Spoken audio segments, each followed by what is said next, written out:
This story takes place after a long night of work that went into the wee hours of the morning. I had left and was headed home down the highway to be on my way home. It was almost early in the morning, but there was still about an hour of darkness left before the sun started to come up, so there was almost nobody out on the road. It was quiet and relaxing. After about 30 minutes into the drive, I looked up into my rearview mirror, and there was a single car with its headlights coming in super fast. I paid it no mind, assuming it was just another person on their way home from work like me. But then I had noticed the guy was going at an alarmingly fast speed, like at least 20 over, and he was directly behind me. I was in the right lane, so I expected him to go around me, and I still didn't pay it much attention. But when it looked like he was directly behind me, all of a sudden, with a ton of aggression, he veered to the side, nearly colliding with the back end of my car. Now, we were side to side for a brief moment, and when I looked over, he flipped me off, screaming, but I couldn't hear him because I had music on in my car. To even my own surprise, this made me extremely mad. Who does this guy think he is, speeding around me like that, and then flipping me off? I had a long day at work, and this was the last thing that I needed. I honked at him to retaliate, but this only made him more mad, and he honked back at me and then flipped me off once again before flooring it and speeding away even faster. I was just relieved to see that he was now gone. But here's where things get really interesting. Just as he sped away, leaving a trail of exhaust fumes behind him from his truck, about a minute went by. I then noticed him up on the road again. I was now gaining on him. His speed has slowed down significantly, and initially I had this crazy idea to pass the guy and give him the finger back. But I got a really bad feeling as my car started to approach his. I didn't know what the man would do. It seemed like he was intentionally slowing down. Maybe this guy was dangerous and would try to crash me or something like that. I thought better of it before I went around the guy. Instead, I slowed my vehicle down. I looked back at the speedometer, and now he was going about 40 miles per hour, and I was probably going about 50. I realized this guy was definitely waiting for me to pull up next to him. And luckily, there was an exit that I could take last minute. So I did, and without thinking, I pulled off, when it was too late for the man to slow down and take the exit. After I took that exit, I pulled over for a minute to make sure that the driver was long gone. I took a deep breath and merged back onto the freeway. As I drove along, trying to calm down, I noticed flashing lights in the distance. I thought to myself, not again with another crazy driver. The flashing lights of police cars ended up zooming past me, sirens blaring and lights flashing. I continued my drive home, never seeing where the police cars had gone, and never seeing that crazy guy's car either. But the next morning, not long after I woke up, I heard the chilling story from the news. I found out the exact man who had angrily sped past me had been caught by the police the previous night after a brief chase. He had been wanted for killing somebody earlier that evening. I couldn't believe what I was hearing. That same guy who flipped me off, and I had almost passed on the road. What if I would have tried to pass him and flip him off? Was he slowing down to do something to me?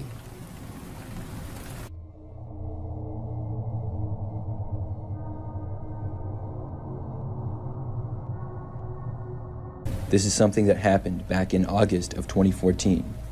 At the time, I was 16 years old and preparing to take my driving test. I had already got my permit a few months earlier and was taking my behind-the-wheel classes. I remember I would meet with a guy, and he had a special car with a brake on the passenger side. He would sit in the passenger seat as I drove and would tell me where to go and teach me things. I had to do 3 3-hour sessions with him, and then I would be ready to take my driving test. The first session with the guy, we did some neighborhood driving and a little bit of highway driving. The second session was mostly city driving, and the last one was a bit of everything and parking. On the night of this story, it was my third and final session with the guy. I can't remember what his name was, but he was pretty cool. He was easygoing and a solid teacher. I remember that the session started at about 6 p.m. We started driving on a few different roads and reviewing stuff. I don't remember a lot of the details, but by about 8 p.m. probably, the sun was setting and it was getting dark out. We then drove to this one park. It was a quiet and empty park with an empty parking lot attached to it. I had no clue even what city we were in because I had never been to that area before. I was asked to park the car, and then the instructor got out and set up a few of those really small and cheap orange cones. He set them up as basic guidelines for a parking space for me to follow. Then he got back inside the car, and we started to practice parking. We were at one far end of the parking lot, which wasn't that big, but had a decent amount of space for us to use. The streets surrounding it were mostly residential and very quiet. As I was starting to practice parking, another car drove down the street, and I noticed it enter the same parking lot that we were in. It came from down at the other end though, so I didn't think too much of it. The car then parked in a parking space far on the other end, away from us. I kept practicing my parking for the next several minutes, not focusing on the car that had parked at all. Nobody got out of it or anything, and it remained there. Then, a few minutes later, another car entered the parking lot near where the other one had. This car drove a little ways closer to us and then parked, still a ways away. I remember that my instructor made a little comment like, "I wonder what these guys are doing here now." It did seem odd for people to park here when it was dark out. We had gone there because we figured it would be an empty parking lot. At least that's what I was assuming. Still, I did my best to just focus on my parking. I was doing pretty good and hadn't really hit the cones at all. I thought that parking was going to be the hardest part of the driving test for me. Then, one of the cars suddenly backed out of the space that it was in. There were 2 exits to the parking lot that we were in, one at each end of it. At first, I thought the car was going to pass us by and leave. But as I had just parked into the space we made with the cones, the car drove behind us and then stopped. It was only a few feet back and right behind us. I wasn't really sure what to do. My instructor seemed to be confused by this as well. After like a minute, the car still hadn't moved and was right behind us. We certainly weren't in their way or anything, and they could easily go around us to leave. My instructor said that he was going to see what was going on and told me to wait there. Then he opened up his door and got out. He started approaching the vehicle, and I didn't watch him because I was just looking straight ahead, waiting for him to get back. All of a sudden, I just remembered that my instructor got back in the car really fast, a lot quicker than I had expected. He seemed panicked, and he told me to leave the parking lot. I mentioned that we hadn't picked up the cones, but he said that it didn't matter. I could tell that he was nervous. I began driving away, and when we left the parking lot, the car behind us did as well. My driving instructor told me not to panic, but he saw a guy in the car behind us had a gun. He said when he got out to talk to them, he saw it. Then he got back in our car. Now the other car that had been in the parking lot as well was also following us. I was terrified, especially because I was driving. My driving instructor told me that we were going to the police station. He said to not speed and to stay calm. He then gave me step-by-step directions on how to get there. It only took us about 5 to 10 minutes, but it felt like forever. The 2 cars followed us the entire way. They didn't try to pass us or do anything. When we got to the police station, I pulled in and they kept going. I parked the car and my driving instructor and I went inside. We reported the incident, and after that, the driving lesson was cut short. My parents were called and I got picked up. I was just happy to be okay. I'm glad that my driving instructor seemed to know what to do in that situation. I ended up passing my driving test on the first try, but I will never forget that experience.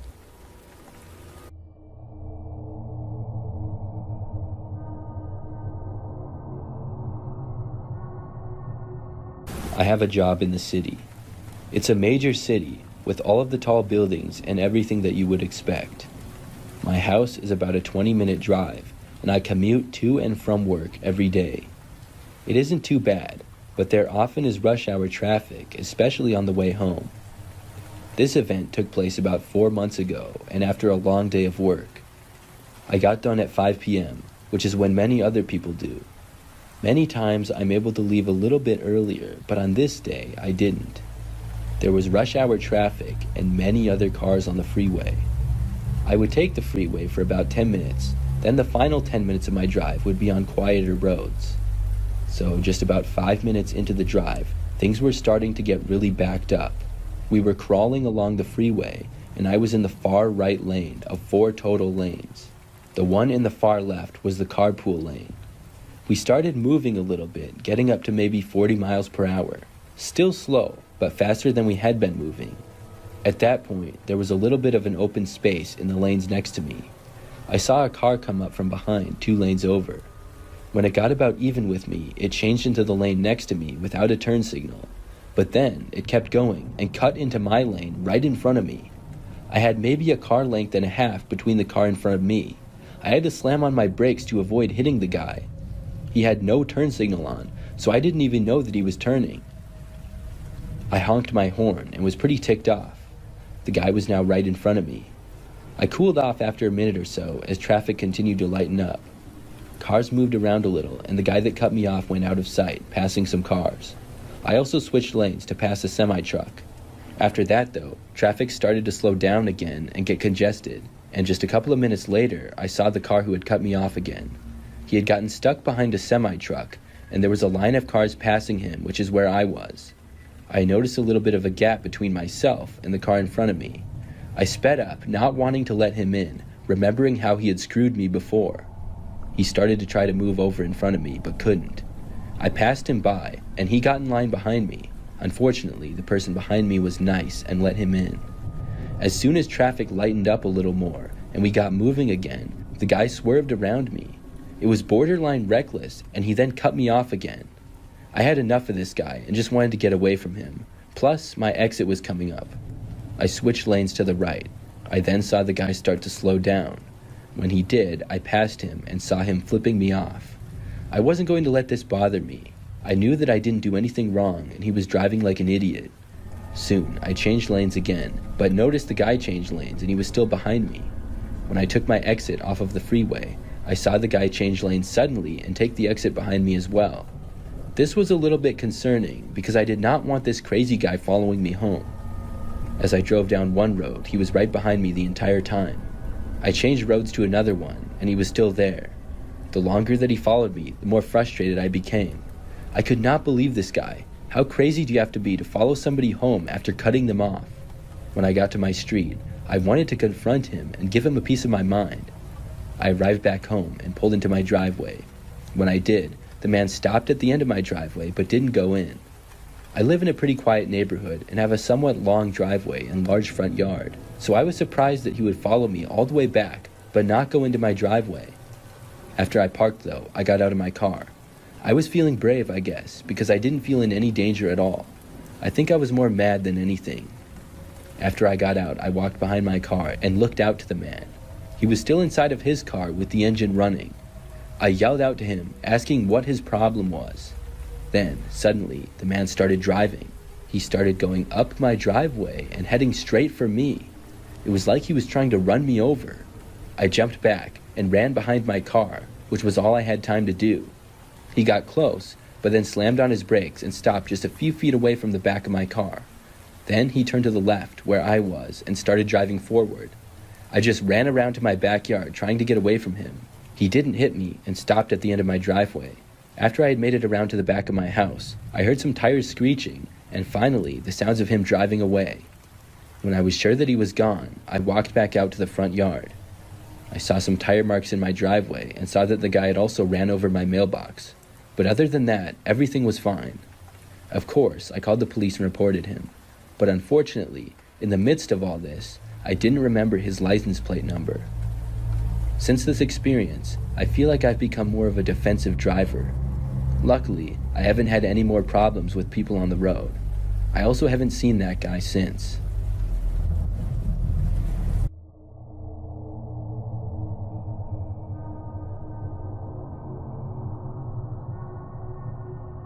This story takes place about a year ago. I went to my best friend's house and was there until late at night hanging out. We would hang out at each other's houses late at night all the time. We were like sisters. On this particular night, at about midnight, I got tired and decided to drive back to my house, which was only about 1.5 miles away. We lived in basically the same neighborhood, which was a very populated area with many houses and quiet streets in a several-mile radius. I left my friend's house, backed out of her driveway, and began to drive slowly down the quiet streets back to my place. But almost immediately, after I started driving down the street, I saw that in my rearview mirror, a man was jogging on the sidewalk.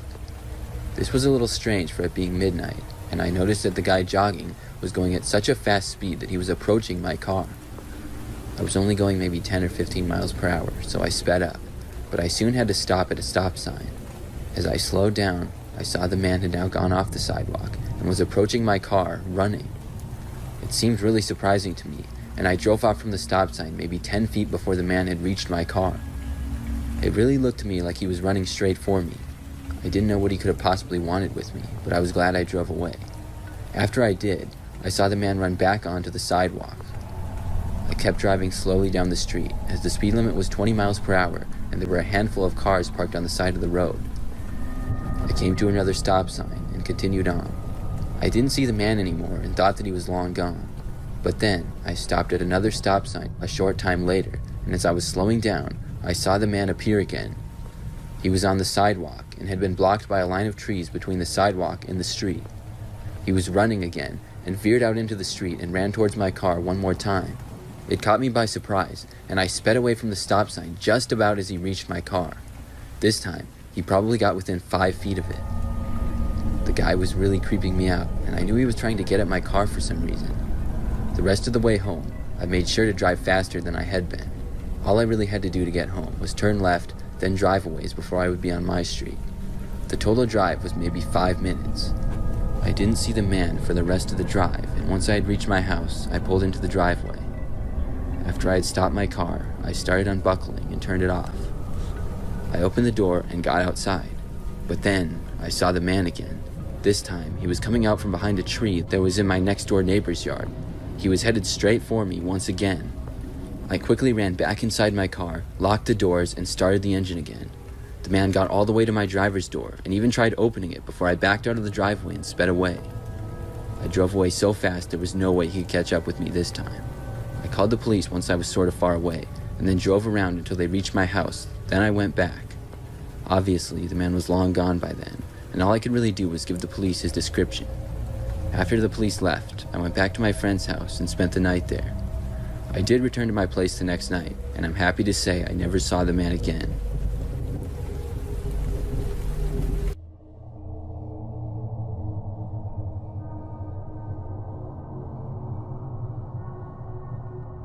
This happened when I was driving to work very early one morning. It was probably a little bit after 5 a.m. and very dark and quiet outside. I enjoyed driving to work this early because of that.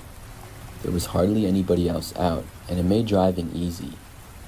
Well, I work about 15 minutes from my house. I don't really take any major highways to get there though. It's mostly just quieter roads. After leaving, I drove the first 10 minutes no problem. As I was driving on a quieter road, which would go all the way to my work, I saw a guy riding on a bike up ahead. He was riding sort of on the side of the road. This road had 2 lanes, one going in each direction, and not much of a shoulder or anything. So the guy on the bike was like sort of on the line. I was planning to go into the oncoming traffic lane to pass him, because nobody else was out driving or anything. There wasn't another car in sight. When I got closer to the guy riding the bike though, he moved to the left. Now he was driving right in the middle of my lane. I slowed down, and when I got closer still, the man moved over some more. He was kind of starting to swerve all over the place, and I wasn't quite sure what he was doing. It all seemed very controlled though, not like he didn't know how to ride the bike or something. It was like he was trying to swerve around. I was now going at about the same speed as he was, very slow. I moved over to the other lane, but then he moved over as well. He was going back and forth between lanes as if he was trying to block me. It seemed like there was no way I could safely pass him, so I just drove slowly behind him and waited for him to move. Either he had no idea that I was here, or he was purposely trying to block me. After following him at a snail's pace for like 2 or 3 minutes, I finally honked at him. He was going to make me late for work, and I couldn't take it anymore. After honking, he still didn't move. He remained in the middle of the road and actually gave me the middle finger. He didn't turn around, but just stuck his hand up in the air. So clearly he knew that I was back here, and I wanted to get around him, but I guess that he was just trying to be a jerk. So I continued behind him now for about another minute. There was a stop sign up ahead and an intersection. I would have the option to turn right, and I took it. Now, I wasn't quite sure where this was going exactly, but I was pretty sure that I could still get to work this way. After turning right, I then took a left.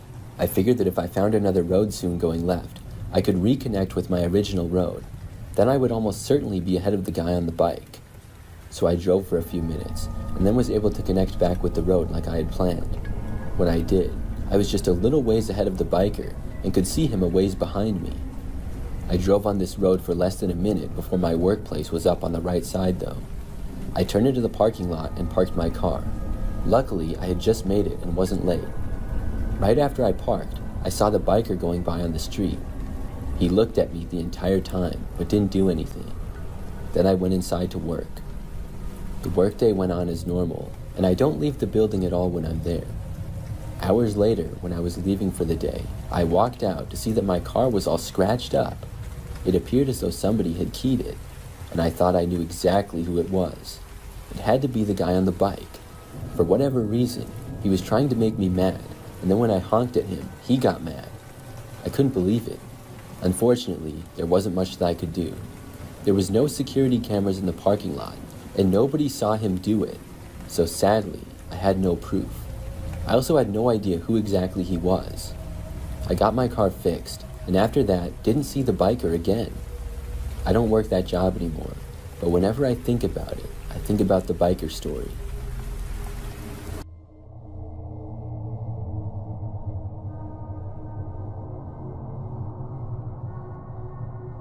One time, a few months ago, I was driving my car late at night. I was on a quiet road and driving about 5 miles per hour above the speed limit. The road had just 2 lanes, one for traffic going the way I was, and the other was for oncoming traffic. I was just trying to get home and listening to the radio. I remember at one point, I came up on a smaller pickup truck driving up ahead. When I approached it, I slowed down because the truck was driving much slower than I was. But soon, things got kind of ridiculous. The speed limit on this road was 50 miles per hour, and we were going almost 30 miles per hour. I remained behind the truck, going very slowly for 2 or 3 minutes. Then, I decided that I would pass the truck. Maybe something was wrong with it, and it couldn't go very fast. I wasn't in a big hurry or anything, but going that much slower than the speed limit, I lost patience. I pulled out into the oncoming lane of traffic. Luckily, these roads were really quiet, and nobody was coming in the other direction at all.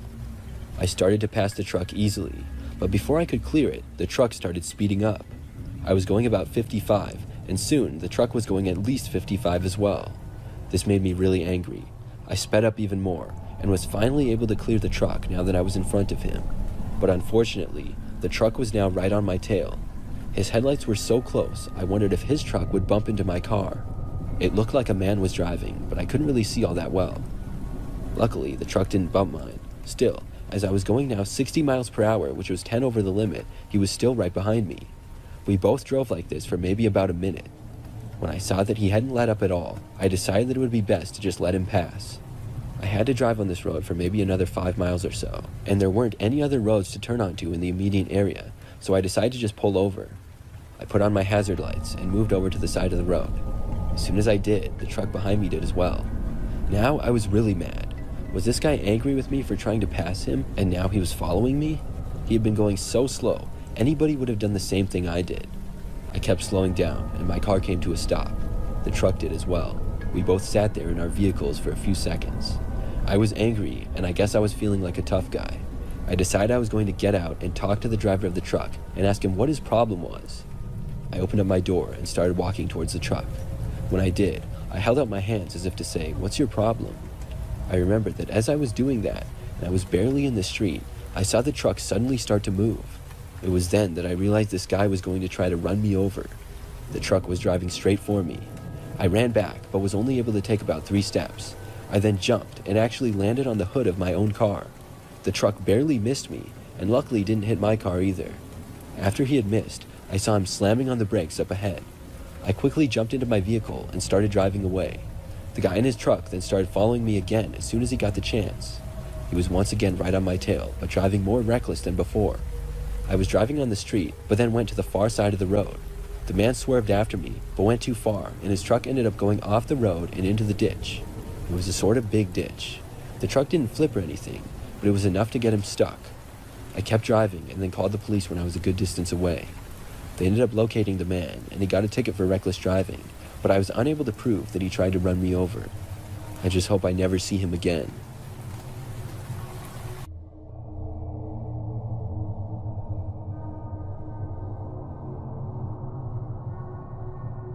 One evening, as I was cruising down the road, I spotted this guy hitchhiking. Being the friendly and outgoing person that I am, I thought, why not give him a lift? I pulled over and rolled down the window. "Hey there, where are you headed?" I asked with a casual smile. The guy seemed a bit reserved, but still replied, "Just a few towns over, if that's not too much trouble." "No problem at all, hop in," I said cheerfully, unlocking the passenger's door as I did. He got in the car and buckled his seatbelt. I glanced at him and said, "I'm Jake, by the way. What's your name?" I noticed he hesitated before answering. "Call me Max." The conversation started off pretty normal. We talked about the weather, music, and random stuff like that. But as time went on, things took a strange turn. Max began dropping small details of things I felt like I shouldn't know about. "So Jake, do you consider yourself a good person?" he said, his voice laced with a hint of intrigue.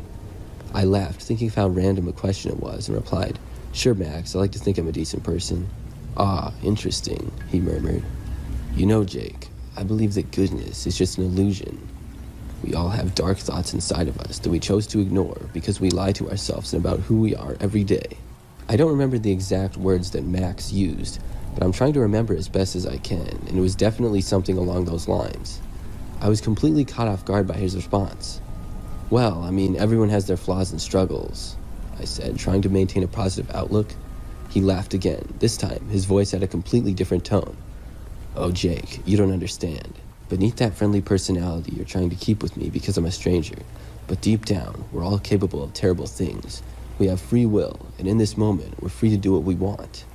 His words caused me to shift in my seat, as I was now extremely uncomfortable to be in my own car with this random guy. This conversation was taking a darker turn than I had expected. "But don't you think people can change?" I countered, trying to make him forget his train of thought with a new question. At this point, he looked me dead in the eyes and said, "I'm not changing anytime soon." It dawned on me that I never asked anything about him personally changing, and I realized that this conversation wasn't about his personal interest in me. It was about him and his problems. This was no ordinary hitchhiker. Max now had an edge to him that I hadn't noticed before. He was purposely pushing my boundaries, testing me to see how I would react.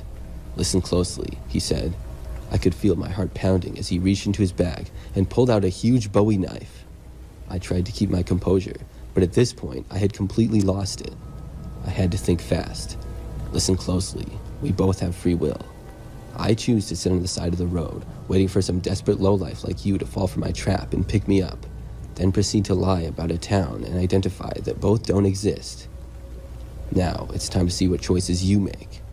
Before I could gather any thoughts on this new situation, the low fuel light illuminated on my dashboard. I didn't know what to do. Letting him know the car was out of gas could make him snap and do something right here and now, but it was also worth the risk of me being able to get to a gas station and find help. I made my decision and I spoke up. "Look, we need to find a gas station. The tank is nearly on empty. I'll allow you to get gas, but if you try anything like running or getting help, I will gut you from your head to your toes." He pulled up his phone and searched for the nearest gas station. I remember that we pulled into the parking lot of a Quick Trip, and I turned the car off. "Stay here," he warned firmly. "I'll fill up the tank, but don't try anything stupid." Then, he demanded my debit card to fill the tank, which I gave to him. As he got out of the car, I watched him through the back window while trying to scan the area for an opportunity for me to escape. As I stood near the car, I saw a huge coach bus pulling into the parking lot. The bus was filled with a bunch of high school or maybe college-aged kids who looked like they had just played a basketball game. I saw this as my big chance to get away from him while he was pumping gas on the opposite side of the car. Many of the kids were now getting off the bus to go inside the store, and I quickly opened the car door quietly and slipped out, trying my best to go over and blend in with the group of excited kids getting off the bus. I didn't want him to notice me leaving, so I tried to act like I was just another adult with the kids. The kids were laughing and talking loudly, which made it easier for me to go unnoticed. With my heart pounding in my chest, I walked briskly, trying to keep up with the kids, while keeping an eye on the gas station. As I moved through the crowd, I heard him scream suddenly, "Hey!" I quickly ducked through the door and got inside the gas station. There was commotion everywhere. There had been a bunch of people inside and out of the gas station at that point. I didn't look back, and just kept speed walking, and once I reached the back of the gas station, I knew I was in the clear. Then, I told multiple people to call the police and that there was a man with a knife in the parking lot. Quickly, an employee was able to go to the doors and lock them, and luckily the man hadn't attempted to go inside yet. The police came quickly. They were really nice to me and made sure that I was safe, as well as everybody else. However, when they got there, the man was gone. He had taken my car and drove away. Police promised to keep looking for him, but he and my car were never found.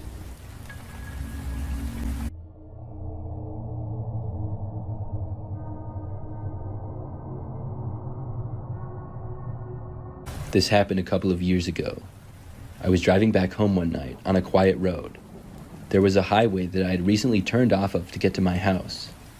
I was still about 10 minutes away from home though. As I was driving along that road, suddenly my car started slowing down. I didn't know what was going on at first because my car always ran great. It was only a couple of years old at the time and never had any problems. Then I realized that I had ran out of gas. The light had come on earlier and I had simply forgot about it. My car came to a stop and I felt really stupid about making such an obvious mistake. My first thought was to call a friend and ask them to get me some gas. But when I took out my phone, I wasn't getting a signal. In this area, it wasn't that big of a surprise. I tried and tried for like 10 minutes, but it just wouldn't work. Plus, it was pretty late at night, almost midnight, so even if I could get my phone to work, my friends were probably asleep by now. I knew the area really well and knew that there was a gas station just about a mile away. It would be about a 20-minute walk, but the weather was nice, so I decided to just walk and get some gas and then bring it to my car. It really wasn't all that big of a deal. I got out of my car and luckily had a small gas container in the back. It was empty, but I kept it in my car mainly to buy gas for my lawnmower, so it worked out well that I had it in there. After getting out of my car, I started to walk along the side of the road. Now, the roads were very quiet. Since my car had ran out of gas, maybe one or two other cars had passed me by. I hadn't even really noticed. The road did not have a sidewalk or anything, so I was just walking a few feet off the shoulder in the grass. Surrounding the road on both sides was somewhat dense woods. I remember that when I got a ways up from my car, I heard a car starting to come down the road behind me. It was coming from the opposite direction, back where my car was. I heard the sound of the car then slowing down, and I stopped to look behind me. I saw a pickup truck coming to a stop next to my car on the road. They were probably stopping to see if I needed any help. I turned around and thought about asking whoever it was for a ride to the gas station. What I saw, though, was a man hopping out of the passenger side of the truck and another guy get out of the driver's door. Then, they put what appeared to be ski masks over their face and approached my vehicle. I was confused and stopped, no longer wanting them to see me. And I'm pretty sure that they hadn't seen me and didn't know that I was there. They probably thought that I was still inside of my car. I moved back, closer to the woods, but kept watching. They looked inside of my windows. One of them used his phone as a flashlight to look in. The other guy knocked on one of the windows. They also tried opening all of the doors. After this happened, the guys looked in my direction suddenly for whatever reason. They seemed to notice me, because right after, one of the guys started walking over to me. The other walked back over to their truck. When I saw this, I turned to keep walking to the gas station. I heard the sound of one of the men running, and I looked back to see the first guy sprinting and the other guy now inside of the truck and began driving towards me. Now I had no other choice but to go into the woods. I darted to the right and went into the forest like a deer. I just started running like crazy, and it was really thick. There were all kinds of trees and bushes and branches. I heard the first guy start to enter the woods a ways back from me. I kept running though, not knowing where the woods led or anything. After probably 2 minutes straight of going as fast as I could through the woods, I reached the other side. I saw a house and a massive yard. I kept running and no longer heard the guy behind me. When I made it closer to the house, I ran behind it. There, I caught my breath and tried to figure out what I was going to do. At this hour, I did not want to knock on the front door of the house. I didn't think they would answer. I waited for several minutes and then carefully headed back down their driveway to the street. It was a really long driveway, and eventually I got back to the street that I had been walking on. The men and the truck were nowhere in sight. I continued my walk to the gas station, but walked extremely close to the edge of the woods. That way, if I saw the truck coming, I could go back in. In fact, when I heard a car coming not long after I started walking again, I jumped into the woods. I hid and waited for it to pass. I couldn't tell if it was the truck or not, so I have no idea if it actually was, but I wasn't going to take any chances. Eventually, I did make it to the gas station. Then I walked back to my car, filled my tank with what I bought, and then made it home, after what was a very memorable night. Looking back, I don't know what those men wanted, or who they were. I'm really glad that I got away from them though.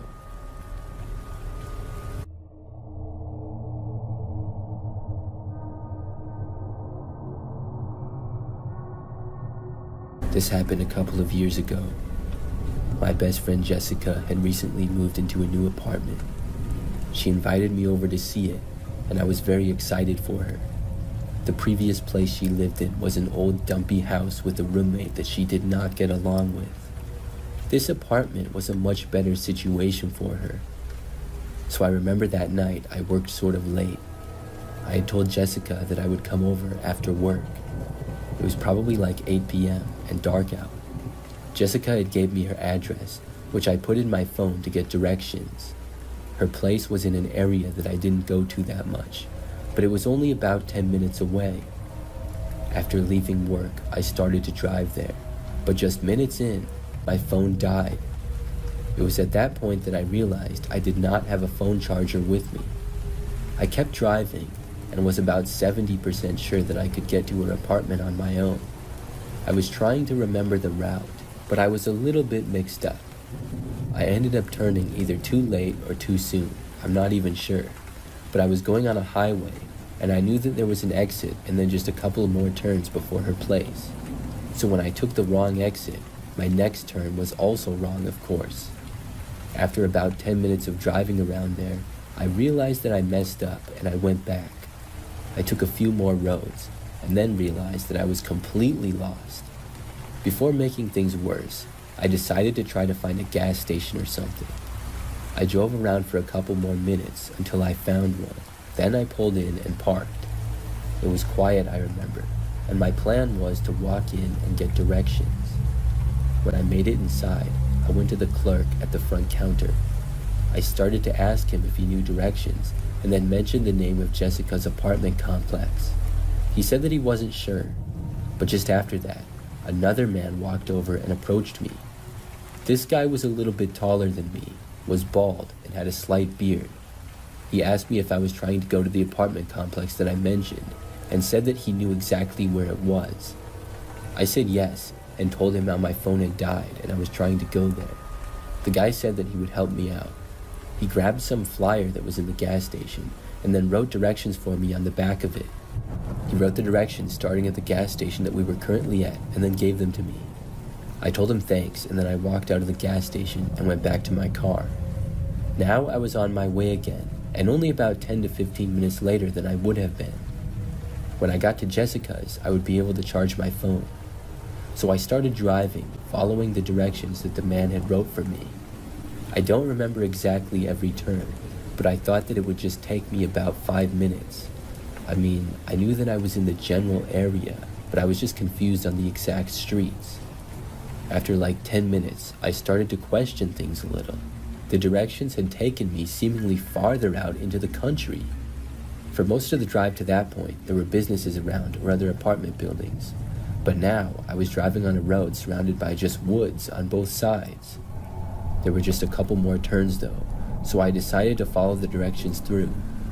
I made it to the next turn, which surprisingly went onto a dirt road. Then I made the final turn. When I did, I knew it was wrong. It led me to this driveway of a random house. It certainly was not an apartment complex. There was no apartment building in sight. I stopped at the end of the driveway and was wondering what was going on. I looked at the directions again, trying to figure out if I had read them correctly or if I had gone wrong. Just then, as I was reading them over, this car suddenly appeared behind me. The car parallel parked on the side of the road, but completely blocking the driveway that I was in. I thought that maybe it was the homeowner and realized how bad of timing this was. But then the driver's door opened. I saw a man get out and quickly realized that it was the same guy who gave me directions at the gas station. He started walking over to the passenger side of my car and was walking really fast. I put my car into reverse and quickly started backing up. When I did, I went onto the grass to go around his car. Luckily, I didn't get stuck and I made it around the car. The man ran back to his car, but when I made it into the street, I put my car in forward and drove away. I went down that street as fast as I could and luckily was not followed. I went to the next gas station that I saw and went inside. This time, I finally realized that I should buy a phone charger instead of asking for directions. I really wish that I would have thought of that the first time. I was able to make it to Jessica's apartment not long after. I told her the story and we called the police and reported it. I believe the man intentionally gave me those directions to lure me to that property. I'm guessing it was his house. He also seemed to follow me the way back, even though I hadn't noticed. It really gives me the creeps to think back to it.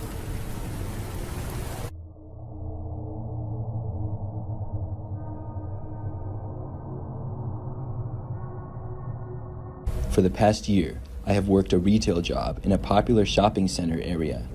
It's about 15 minutes from where I live. This is something that took place about 6 months ago, but I don't think I will ever forget it. It all happened one Friday night as I was heading home after a long day. I think I worked until about 10 p.m., and to that point, it had been a very normal Friday.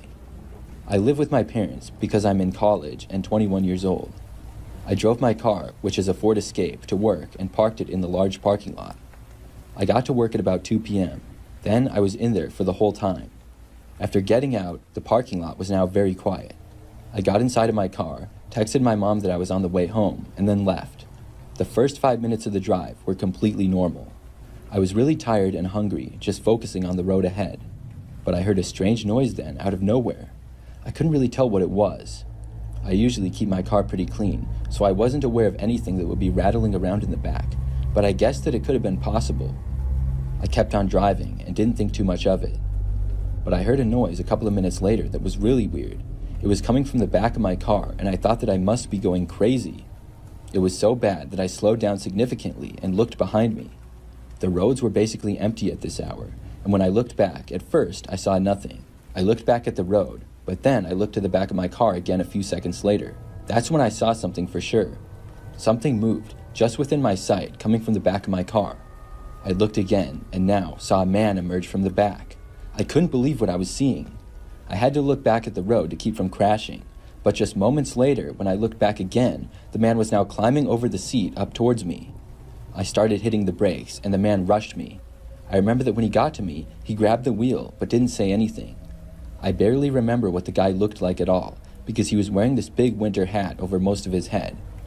Nobody else was on the road, and to the right was this little ditch.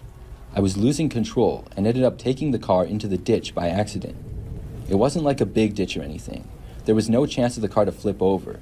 I barely even got any damage, but we did get stuck in the rough terrain that was there. The man had managed to get in the front passenger seat, and up until that point, my memory of it is kind of just one big blur. Everything happened so fast. When we finally came to a stop, I was going to get out and just run away. But to my surprise, before I could, the man opened up the passenger side door and ran out. He took off into the woods that was a ways over from the little bit of grass that we were in. I stayed in my car and locked the doors, then I called the police. As I was waiting there, I tried to drive my car out of the ditch, but it was stuck in there pretty good.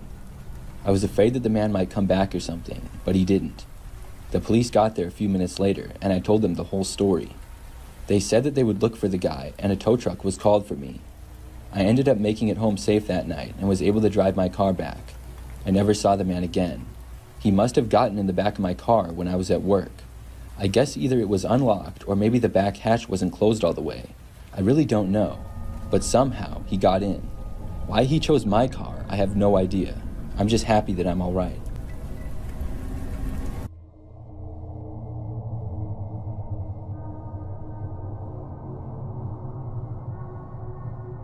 This happened during one really cold night in the winter.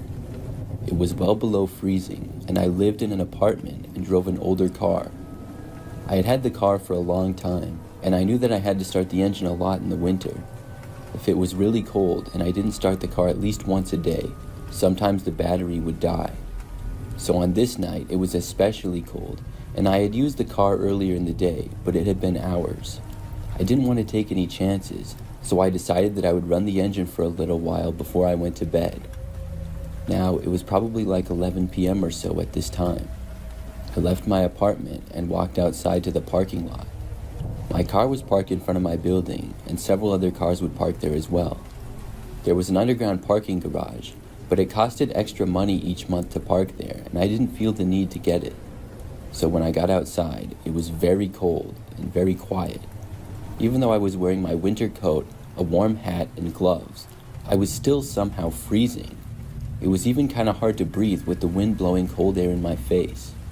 I got inside of my car and started up the engine. It started, but it sounded like it just barely started. I realized I had definitely made a good choice on coming out here. Usually, I think you're supposed to run your engine for like 10 minutes or so at least, but I'm honestly not sure, and it probably depends on the vehicle. So as I sat there in my car, the heat obviously wouldn't work much until the engine warmed up a little. I was freezing, and I didn't want to sit there in my car for like 10 minutes, so I had the idea to go for a little drive around the area. That way, the engine would warm up faster due to driving, and I wouldn't just be sitting there bored. So I backed out and headed out of my apartment complex. My apartment has a little walking trail behind it, and then a woods, and on the other side of the woods is a neighborhood. In front of my apartment complex is a somewhat quiet road leading to a busier one.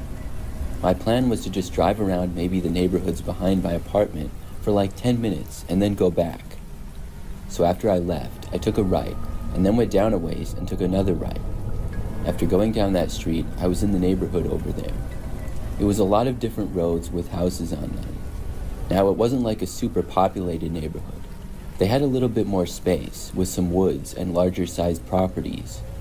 I started driving down a few of these roads, and nobody else was out driving or anything, which was to be expected. I was mainly paying attention to the heat in my car, waiting for it to warm up. If I started to feel it warming up, that meant the engine was warming up. I remember that I was driving through an area between one neighborhood and another where there was a lot of trees. That's when I saw a man emerge from a woods area, walking through the snow. He then stepped out onto the street and stood in my lane. He was a ways up, but I started to slow down. The guy was wearing a really big coat and was dressed for the weather. He had gloves and a hat and what looked like snow pants on as well. He was just standing there in the middle of the road now. At first, I thought he was just going to cross the street, but he wasn't. It was unclear why he was standing there. It seemed pretty strange to even be out at this time and in this weather. I had to slow down all the way to a stop to wait for this guy. As I was stopped there on the road, he looked at me and kind of waved me over. The guy seemed sort of strange, and I wasn't sure what he was trying to get me to do. As I sat parked there, he began walking over to me. Then he walked to my driver's window as if he wanted to talk to me. I rolled my window down and was honestly surprised that that even worked. When the temperature got this cold, sometimes the window would be frozen shut. After my window rolled down, I thought that the man would talk to me and explain what he was doing out here or something. Instead, as soon as I rolled the window down, he started to aggressively reach inside of my car. It seemed like he was going for my keys in the ignition. As a reaction, I tried to bat his hand away. Then I stepped on the gas and went forward. The man had to take his hand out of my window, and I drove away from him with him standing on the side of the road. I figured that's enough driving around time for me, and I headed back to my place. I was extremely close to my apartment, just on the other side of it. I drove back around to the front and then entered the parking lot. Then I got back to my parking spot where I typically parked in. I turned the car off and got out. As soon as I did, I noticed the same man. He was coming out at the edge of the woods behind my apartment building. It was pretty far away, but the woods that he was coming out of was not very far at all from where I had seen him. I didn't realize that he probably could see where I was going, and I wasn't even that far away. I hurried and ran for my apartment door as I saw the man starting to walk closer to me. I made it inside and then went up to my place on the second floor. When I got up there, I went to my window and looked out into the parking lot. There, I saw the man was now standing at my vehicle outside of it. I watched him try to open the door, which was locked. I called the police and reported the incident. When I went back to the window, though, the man was gone. The police came out and talked to me and said that they would keep an eye out for the guy. Luckily, he wasn't able to break into my car or anything. I never saw him again after that. I'm not really sure what he was doing outside, but I'm really glad that I got away from him.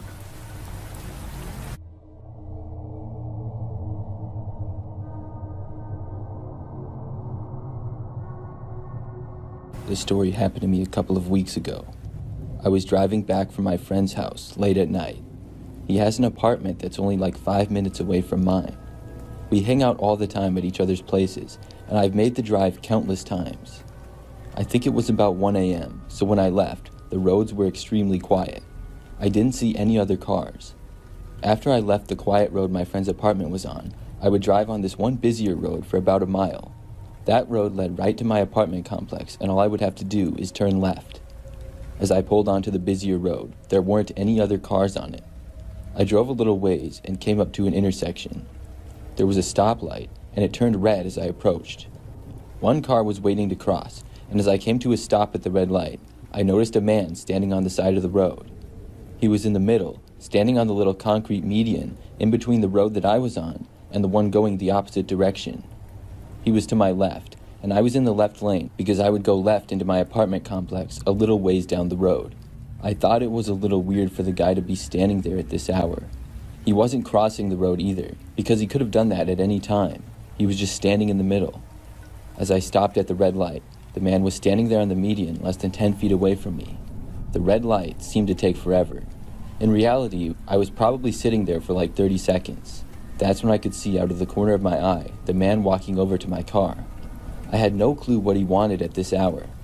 He soon stopped right outside of my driver's window and leaned over. Then he knocked. I rolled down the window just a crack. The guy asked me if I could give him a ride. This was really sketchy, obviously, and I said no. When I said no to him, he then moved directly back to the rear passenger side door to my car. Then he just opened up the door. I hadn't even realized that my doors were still all unlocked. He then got right in the back seat of my car. It all happened so fast. The next thing I knew, I felt the guy grabbing me from behind. He grabbed my right arm from the back seat and kind of pulled me backwards. Now, I'd like to say that I stayed there and fought him off and kicked him out of my car, but that's not what happened.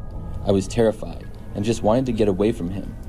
After a brief struggle, I broke free of the guy. I opened up my driver's door and literally jumped out of my car. I scrambled up to my feet and sprinted out of there. Then I ran all the way back to my friend's apartment. Meanwhile, the guy was now alone in my car and he remained in there.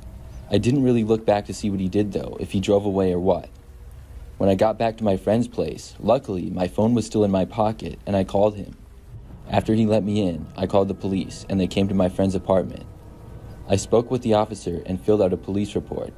My car was then reported stolen and my friend gave me a ride home. I'm very fortunate that I did not have to go anywhere the next day. The very next night though, my car was found abandoned in a Walmart parking lot just 10 minutes away. I was happy to get my car back. There was no damage, but the inside was a little bit messed up. Still, it could have been so much worse, and I'm grateful that it wasn't. I don't know if that guy was ever found either. Looking back, I'm glad that I was able to get away from him. I don't know if he was trying to beat me up or rob me, or if he just wanted my car. Clearly, he didn't just want to ride though.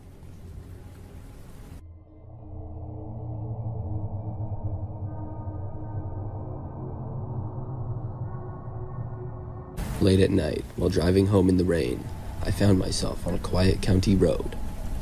The storm was very aggressive and it was downpouring, so it was hard to see while driving. I was moving at a sort of slower pace because of this.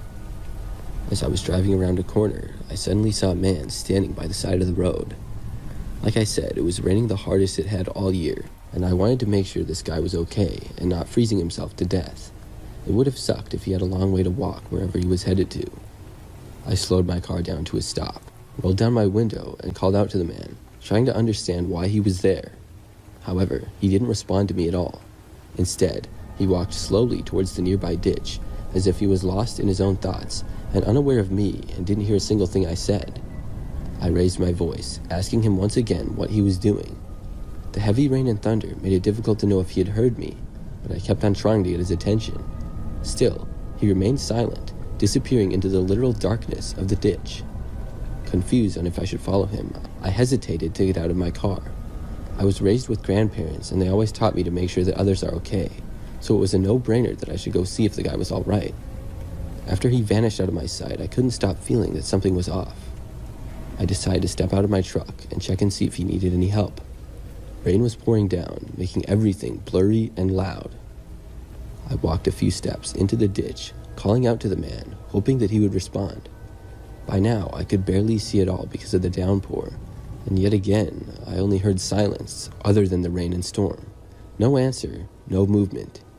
About 30 seconds of waiting with no signs of him, and I finally decided to head back to my truck and continue my way home. I thought there was no way the guy didn't hear me, and he must have just not wanted my help. I even walked a little ways into the ditch, but without seeing him, I returned to my truck. Driving back, my mind was filled with questions. I couldn't stop asking myself what the guy was doing out there. Was he in trouble? I really wanted to know. It was a strange situation for me to have been in. After about 30 minutes, I finally got home, and I started to feel a bit better at that point. I parked my truck and stepped out, but when I did, I noticed movement out of the corner of my eye. Then, out hopped from my truck the same man who I had encountered in the ditch earlier. My heart pounded in my chest, and I started to back up with a panic, not knowing what to do. Without thinking, I sprinted towards my front door, desperate to get inside before the man could catch up. My adrenaline was pumping as I fumbled with the keys. I somehow managed to slip through the door just in time, locking it behind me. The man made multiple attempts to get inside by trying the door. He then pounded on the door, yelling me to let him in. I dialed the police, my voice trembling as I relayed the situation to the dispatcher. They assured me that help was on the way. Meanwhile, the man continued to bang on the door. Then, out of seemingly nowhere, the man gave up and disappeared, running off into the woods nearby. A short time later, the police arrived. I shared the details of the incident with arriving officers, and they went out searching for the man, but never found anything. I guessed that he had got in the back of the bed of my truck when I was in the ditch looking for him. It really creeps me out knowing he was with me the entire ride home.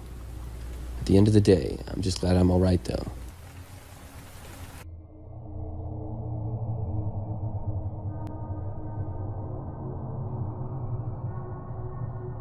I was driving home from work pretty late one night. I often worked late, and during this time would leave work at about 10:30 p.m. and get back home at about 11 or so. My job was in the city, and I lived a ways outside of it in a much more quiet area. After leaving my job, I would take a freeway back for most of the drive and then exit onto a highway. One time, when I was working earlier and there was a traffic jam, I found a shortcut to get home faster. It was a few more turns, but no stoplights, and in my opinion, easier driving, or at least driving that I liked better. Depending on traffic, it would either be slightly faster or slightly slower. On a night like this, when there was virtually no traffic because it was late, it was probably slightly longer, but I was in a habit of driving the shortcut route. It had started when I worked earlier shifts, and I got off when the roads were busy. On this night, I was taking some back roads to my house. These roads were very quiet, with some woods and occasionally quiet neighborhoods or people's houses on the sides. I was probably about 10 minutes away from my house. The roads that I was driving on were very quiet.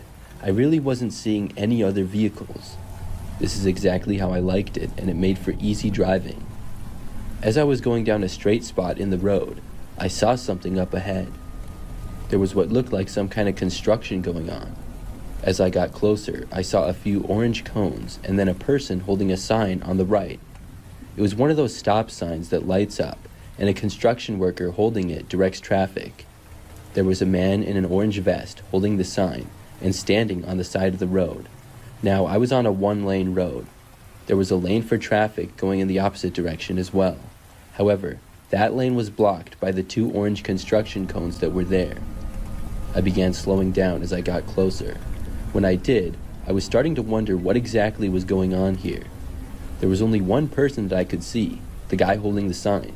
No other construction workers in sight. And other than the few cones, I didn't know what kind of work was being done. But still, I didn't pay it all that much attention.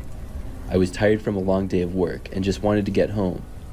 I slowed my car down, and the guy was holding the stop sign, so I came to a stop. When I did, the guy holding the sign started walking into the middle of the road, right in front of my car. I remember that the guy was about average height, had long dark brown hair, and a bit of a goatee. When he started walking over to my car is when I started to really wonder what exactly was going on. The guy then stopped about a foot away from my car directly in front of it. He was just kind of looking at me, but not saying anything or communicating in any way. I was just sitting there with a puzzled look on my face. I saw the guy looking back behind my car, and I sort of saw something out of the corner of my eye in my side mirror as well. I looked back and saw another man. This guy was not a construction worker. He came from seemingly the woods on the side of the road. It was really bizarre. But even more strange was that this man was holding what appeared to be a baseball bat. He was approaching my car from behind and about 50 feet away if I had to guess. I wondered what on earth was happening. I just wanted to drive away. There seemed to be no real construction going on, and this whole thing was beginning to look like a trap. Meanwhile, the guy holding the sign was still there, stopping me from going. I rolled down my window just a crack and asked what was going on. The guy did not answer me. The man with the bat was still approaching from behind and now getting closer. I knew I needed to get out of there, and I suddenly put my car into reverse. I backed up just a few feet. When I did, the man with the bat was less than 10 feet away. Then I veered to the left extremely fast and swerved away from the man holding the sign. He tried to go in front of me, but was not fast enough, and I drove away. I ran over the 2 orange cones, but luckily they were the smaller kind. As I sped away from there, I saw the 2 men now standing together in the middle of the road. I felt lucky to have narrowly escaped that situation. Before I got home, I called the police and reported what happened. But I'm guessing by the time an officer got there, the men were gone. I continued to drive that same route home after that. It was just a routine that I didn't really think to change.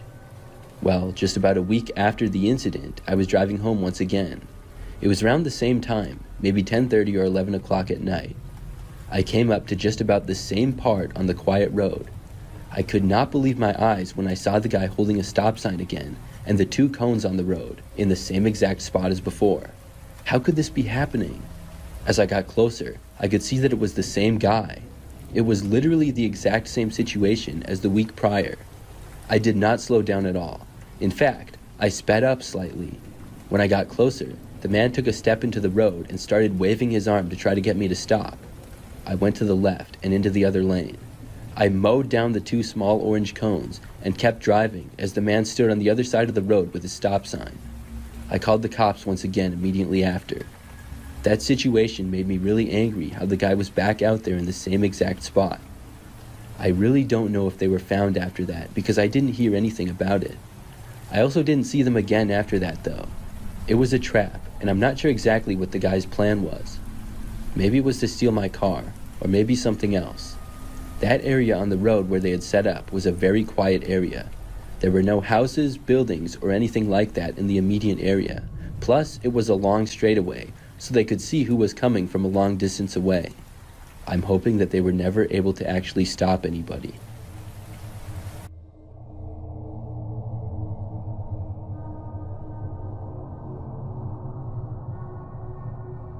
This happened back when I was in college. It was just after my freshman year had ended. I was driving back home for the summer, which was pretty far away.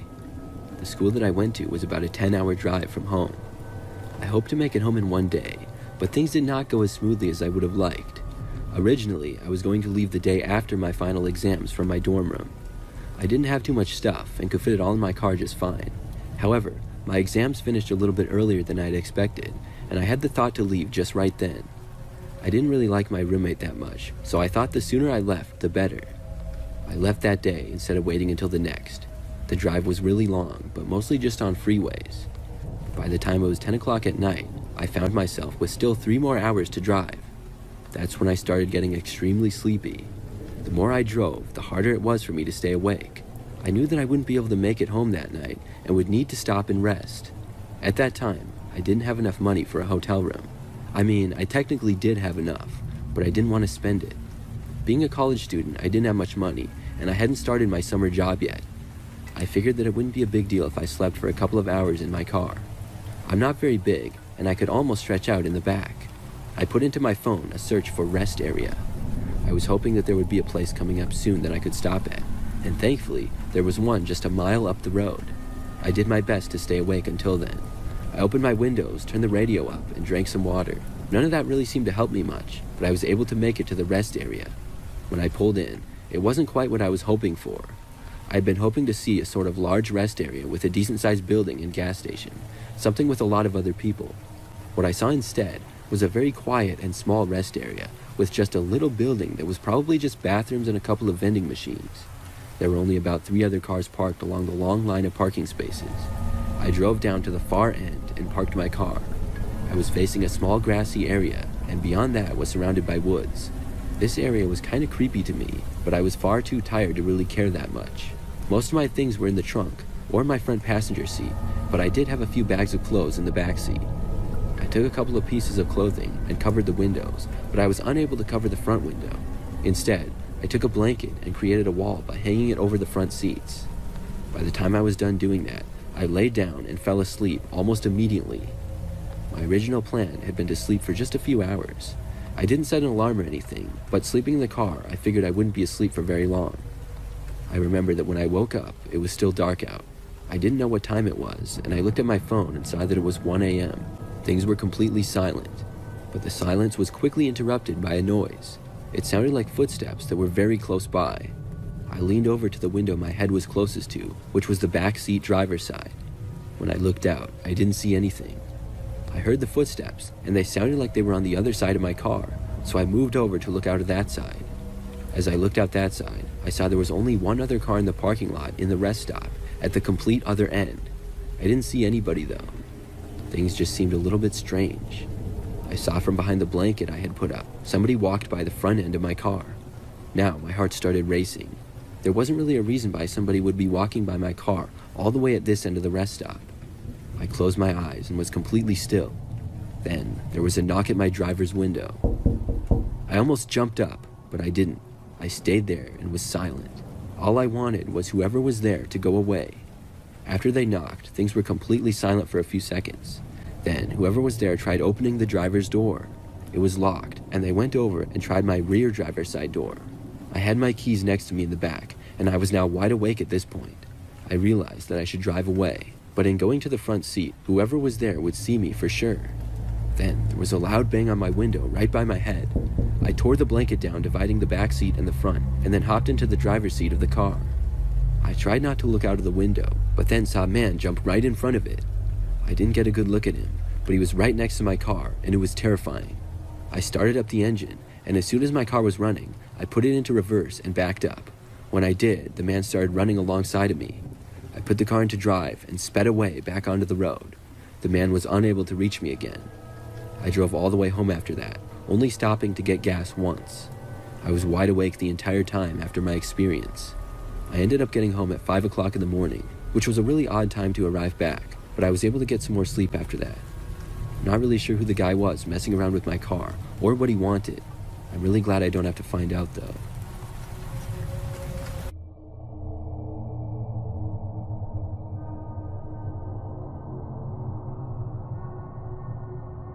I was driving home from work one night around 9 p.m. It was the middle of the week, so the roads were pretty quiet. As I was driving, I was going downhill, and I suddenly heard a noise that sounded like a jet engine roaring behind me. The next thing I knew, a car went flying past me at least twice the speed limit. It looked like a fairly old and crappy car from what I saw. The car then started to wobble around, and then one of the tires came flying off and rolled at speeds downhill while the car spun out and crashed. It looked pretty bad, and once I got to where the car had crashed, I stopped my car to make sure that whoever was inside was okay. After I had parked, I looked to see that there was a man getting out of the car that had crashed.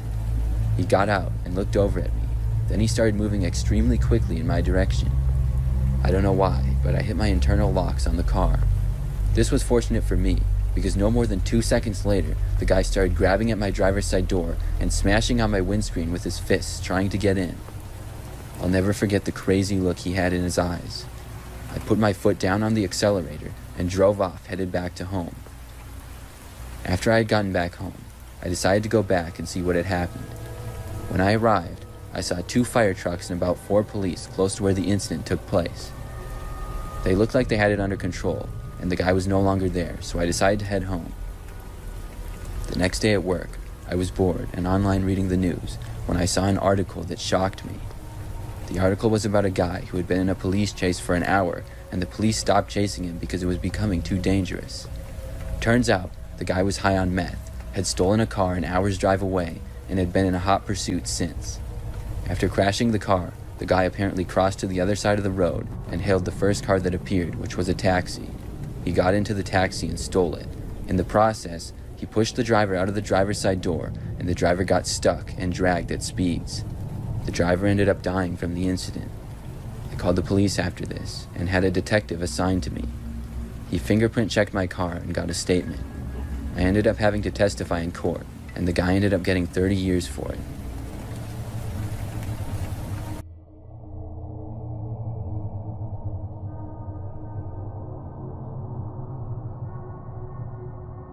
This took place several years ago. It all started one night when I was driving home from work. It was rather late, I think a little bit past 10 p.m. My job back then was almost 30 minutes away, and I lived in a house that was a little bit out there. It was sort of far from the city, and lots of woods and country land. So this night, when I was driving home, I was on a quiet road just a few miles from my house. I saw a man on the side of the road sticking his hand out like he was hitchhiking. It was one of the most bizarre things that I've seen. It was just so unusual to see a hitchhiker there. I had never seen one before. How did the man get here if he was hitchhiking? There wasn't even a sidewalk. Obviously, I wasn't going to give him a ride, and I passed him. He did look at me and wave, and he really wanted me to stop, but I would have had to have been crazy to do so. Shortly after, I made it home. Now, fast forward a couple of days later, I was out driving again. I wasn't coming home from work this time, but instead went to the nearest grocery store to shop. It was nighttime, but not very late, maybe like 8 o'clock. As I was leaving the store and about to merge onto the highway, I saw the guy standing on a sidewalk. At first, I didn't remember him, but when I did, I couldn't believe it. He was still here in town. I was thinking, what are the odds of seeing this guy again? After that, I went home. Now, fast forward one more time to a few nights after that. I was coming back home from work late at night again. My work schedule was all over the place back then. I never really knew what time I would get off of work, and I was also scheduled at all kinds of different hours. It was very unpredictable. So I was driving home, and had made it all the way to my street. It's a very quiet street, and the yards are large and heavily wooded. The houses are spread out, sort of by a lot. It's a very nice place to live if you value privacy. But when I was driving down the street, I couldn't believe my eyes when I saw the hitchhiker again, and he was actively hitchhiking. He looked directly at me as I approached and was waving at me. The guy had a backpack on as well, and I actually almost stopped just to ask him what on earth he was doing out here. I knew he didn't live on my street, and I didn't think that he lived around here at all. If he did, I have no clue why he would be trying to hitchhike. I had a bad feeling about him, so I just passed him by. Just seconds later, I arrived home and turned into my driveway. I drove up and parked, and then got out and went inside. I was puzzled by the strange man, but I brushed it off. I didn't think about calling the police on him or anything. When I worked late, I would also stay up really late. For me personally, it takes me a while to unwind after getting home. It's rare that I can just get home and fall asleep just like that. So it was probably like midnight, and I had been home for a little over an hour. I was in the living room eating something and watching TV. For whatever reason, I glanced out the front window.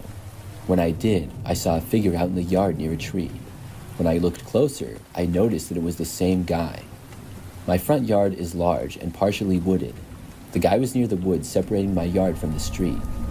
I watched him just standing there, looking in my direction. I had no clue if he could see me or not, because it was really dark and he was pretty far away. I looked away to grab my phone, ready to dial 911. When I looked back though, he was gone. Now, there were a million places that he could have went. I looked out of the window for several minutes, but saw no sign of him. I then went around just about every window inside of my house to see if I could locate the man.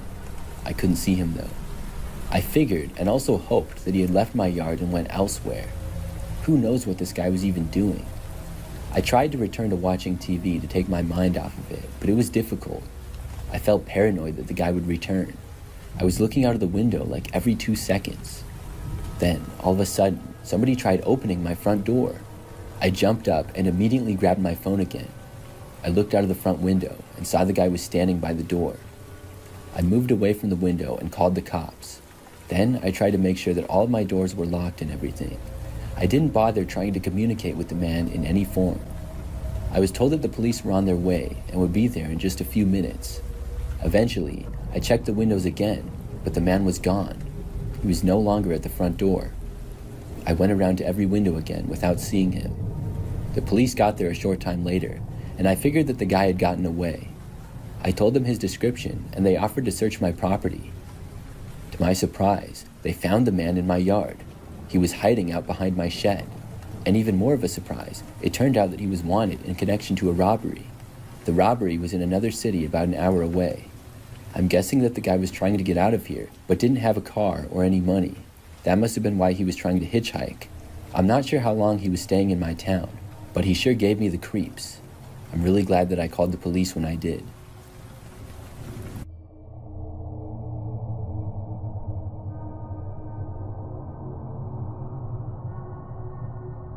This happened when I was driving home from work about a year ago. It was very late at night, and I was driving on a quiet road. It usually took me about 20 minutes to arrive back, and this drive was going just like any other. After I exit the highway, I drive on a quieter road for about 5 miles. This road has mostly wildlife on both sides. When I was driving on this road, I saw blue and red flashing lights up ahead. I assumed that the police had pulled somebody over or something. The closer I got, the more I could see. Soon, I realized that there was somebody also standing on the side of the road. This person was wearing a safety vest and looked sort of like a police officer. I slowed down and soon made it even closer. The car with flashing lights did not appear to be a police vehicle though. It seemed like a regular car, but just had the flashing lights on it. The man standing in the road started walking across as I got closer, and I slowed down even more. He then motioned for me to stop, so I did. I was very curious as to what this was. This particular area was very rural, and there was just kind of woods on both sides of the road at this point. After stopping, I rolled down my window to talk to the guy. He had dark hair and was wearing a black cap and a black jacket with the vest. He also had a flashlight and shined it at me, which was super bright. He said hi and then told me his name, but I forgot what it was. The man spoke kind of fast and told me that they were just conducting some searches around here. Apparently, it was going on in other nearby roads. I wasn't really sure what he meant, and I asked him why. He said because there had been some criminal activity in the area. I asked him if he was the police, and he told me no, he was not the police, but he said he was working with the police department. Then the man asked me if he had consent to search the back of my car, and told me to unlock the back doors and trunk. He started moving back, and was about to grab my back door handle. I said no, and then slammed my foot on the gas, driving away from him. I heard him telling me to wait as I left him standing there in the middle of the road. I knew the guy was clearly running some kind of a scam. Who knows what he was going to do if I unlocked the car for him? He didn't give me any real details, but just skimmed over everything. I immediately dialed 911 and reported him to the police. I was told that an officer would go to the location and check it out. After that, I finished my drive home. I made it back, and I really hoped that nobody else stopped for the guy. I'm not sure exactly what his plan was. To say there was illegal activity in the area was so broad. Unless he was talking about himself, it seemed like a terrible lie to get me to open my doors. Since then, nothing like that has happened, and I really hope that the police found the guy.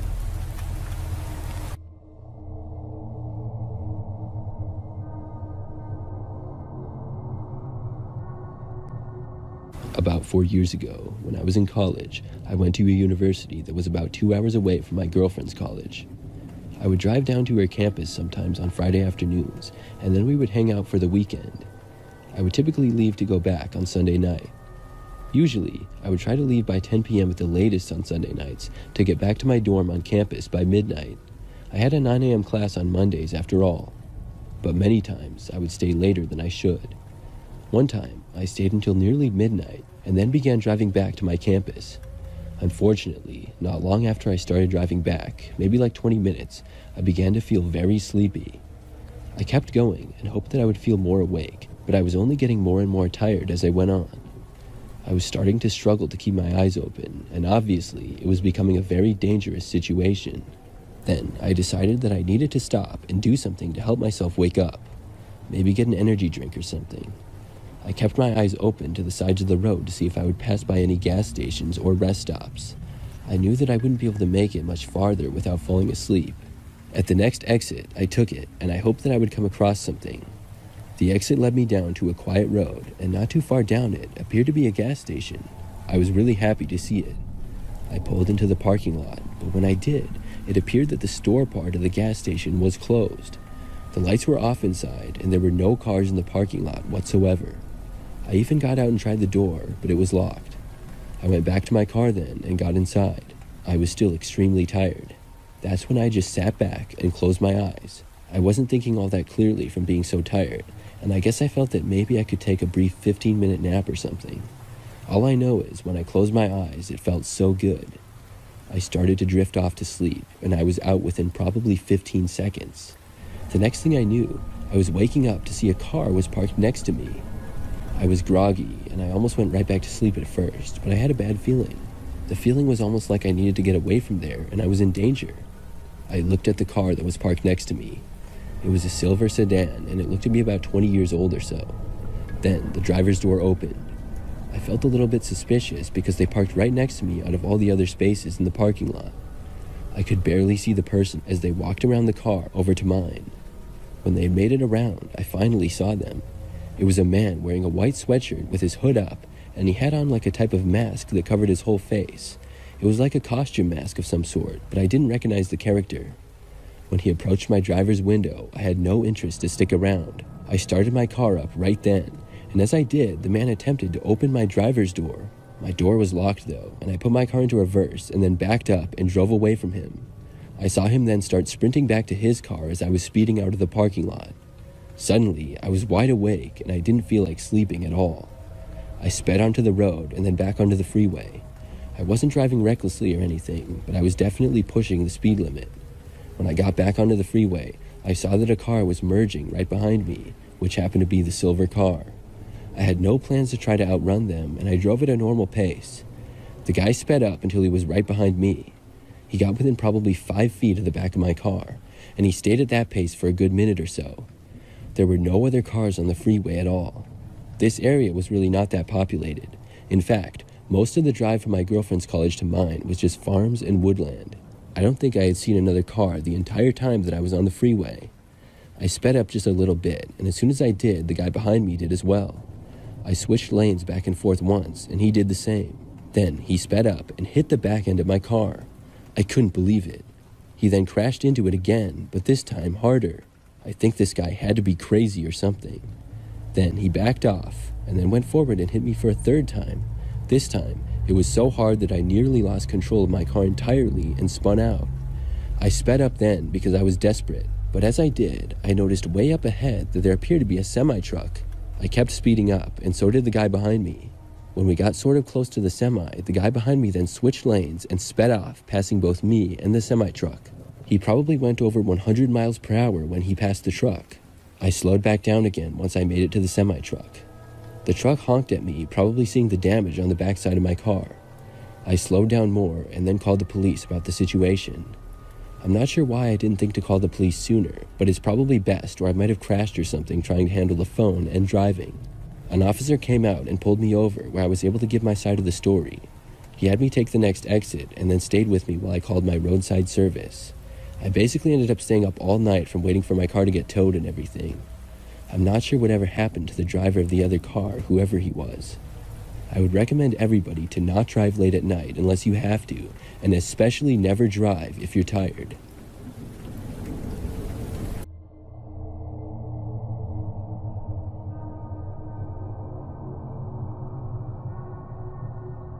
This is something weird and kind of creepy that happened to me just a couple of weeks ago. It was a Thursday night, and I had just gotten done with some shopping. I went to a couple of stores to get groceries and some other things after work.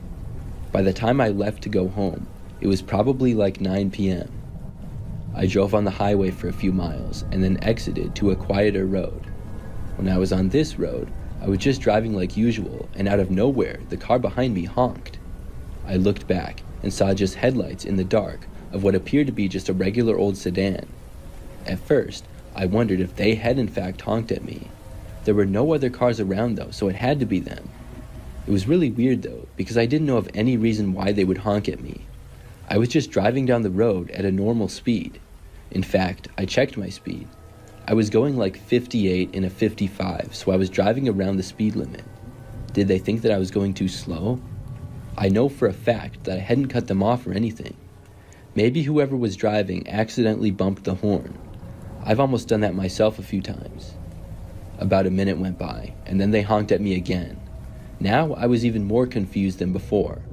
They were driving behind me sort of close, not right on my bumper or anything, but decently close to me. A few seconds later, they honked once more. I started to pull to the side of the road to let them pass me, but when I did, the car behind me did the same thing. Was it somebody that knew me? I couldn't tell who was driving and didn't recognize the car, but clearly they were not passing me and wanted to be behind me for some reason. They honked again as we were now driving less than 40 miles per hour and near the side of the road. I went back onto the road and sped up again. They did the same. I really didn't know what this person was doing. The only thing that I could think to do was just keep driving home. By this point, it was only a couple of minutes away. The car behind me honked several more times before I made it to my street.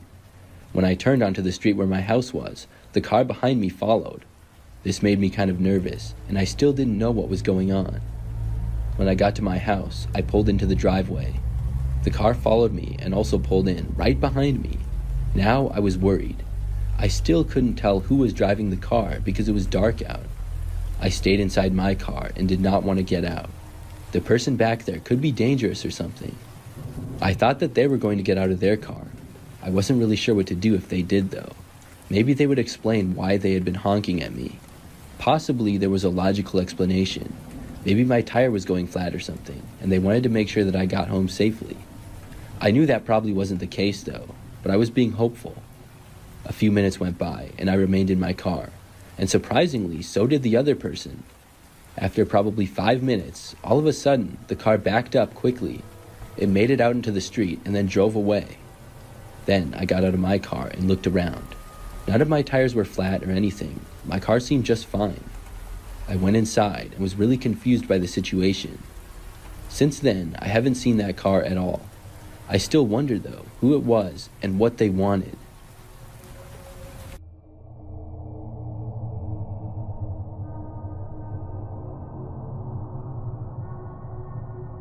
I work a job that requires a lot of late nights. The hours are different a lot of times, but I often get off a little bit later. I'm used to driving home at late night hours or even in the very early morning. The nice part about this is that the roads are very quiet and there's no traffic at all. I work a little bit outside of a major city and I live about 20 minutes away. Where I live is much more country, and I drive through some stretches of road with woods on both sides when I get closer to my house. One night, I got off of work at a little bit after midnight. I left and drove home in my car, which is a pretty standard SUV. It was a quiet and calm night. The roads were mostly empty and it was an easy drive. I got to within 5 minutes of my house or so and was driving on a very quiet road.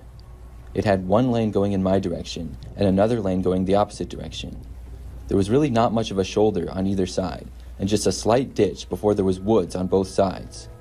As I was driving down the road, my headlights provided the only light. Soon, I saw what appeared to be something running into the road up ahead. It was very sudden and it caught my attention. A normal thing to see at this time and location would be a deer crossing, but I knew instantly that it wasn't a deer. It looked to be a man. It was really far away, just within my view. I drove closer, but slowed down. Soon, I saw that it was in fact a man, who appeared to be dressed in all black. He stopped and was now standing right in the middle of the road facing me. I was wondering why on earth a man would run out from the woods and stop in the middle of the road. I continued to drive closer, but was now going extremely slow. Soon, the man was right in front of me. I saw that he was also wearing a black ski mask. This looked really suspicious. He was standing right in the middle of my lane, so I turned to the left to go into the oncoming traffic lane and go around the guy. Nobody else was on the road at all, so it didn't really matter. As I did, the man then walked to the left, blocking my way. I then turned back to the right, and the man responded by going back to the right.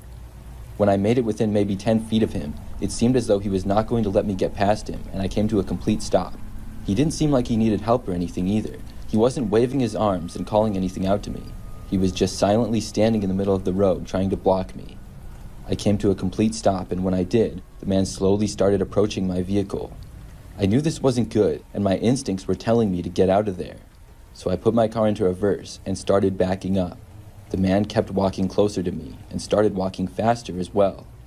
I moved faster in reverse, but really wasn't all that great at driving backwards. The man started to run when I got up to a higher speed. Now I knew that I really needed to get out of there. I decided to try and turn around my car. I turned my wheel to the right, causing my car to almost go off the road. Then I stopped and turned to the left and put my car into drive. In the brief moment that I was completely stopped, the man who had been running after me caught up to my car. I remember first he tried opening up the passenger side door, which was locked. Then he pounded on it like twice before I sped out of there. I watched in my mirror as he ran a couple of steps after me, but clearly wasn't going to catch me as I sped off. Then he was standing in the middle of the road again before he quickly went out of my sight. I decided that I would take another way home and did not want to pass by that area again. I called the cops and told them about what had happened. Most likely, though, when they got there, he was probably gone. I made it home just about 10 minutes later, and after that day, drove my normal way home. When I pass that spot, I still sometimes worry that somebody will come out of the woods again, but nothing like that has happened since. I'm not really sure what that man wanted, but I'm glad that I got away from him.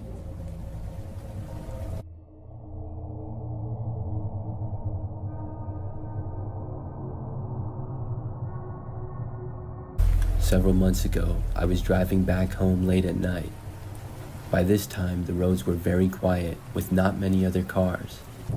I was driving on a typical busy road that's very close to my apartment.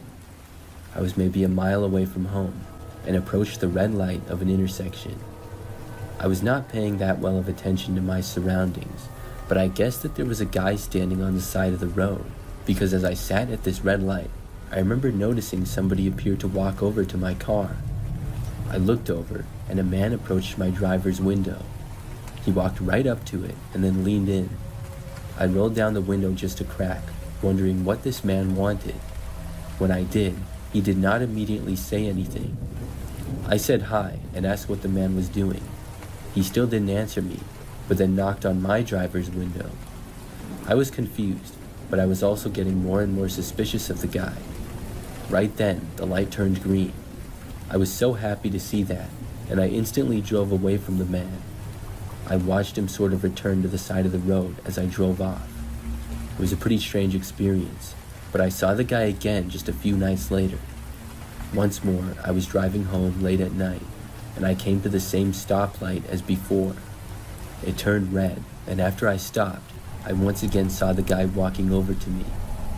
I didn't know where exactly he had come from. Each time when I had approached the light, I didn't see the guy standing on the side of the road or anything. So he walked over to me like a few nights prior to this. After arriving at my driver's window, he knocked on it again. This time, I didn't roll it down at all. I just ignored the guy and hoped that the light would save me and turn green like it had the last time. There really weren't any other cars around besides one that was turning in the intersection. The guy was just standing there, and then all of a sudden, I heard this loud bang at my window. I looked over and saw the man swinging something at it. I really couldn't tell what it was. It was maybe some type of a club. It wasn't very long, but it was obviously creating a very loud noise. He swung it twice more before I left. The last hit cracked my window, but luckily it did not shatter. One more hit to it though, and it would have.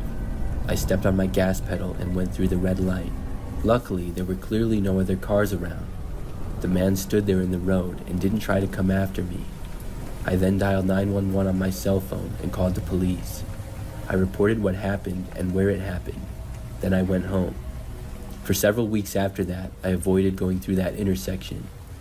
I didn't know if the guy just hung out around there or what. I later found out, though, that there had been several other reports of the man in that same area. Apparently, he had approached other drivers and attempted to break in or just cause problems. Somehow, he never seemed to be caught. Since it happened, though, I haven't seen him, and I just recently started going through the intersection again.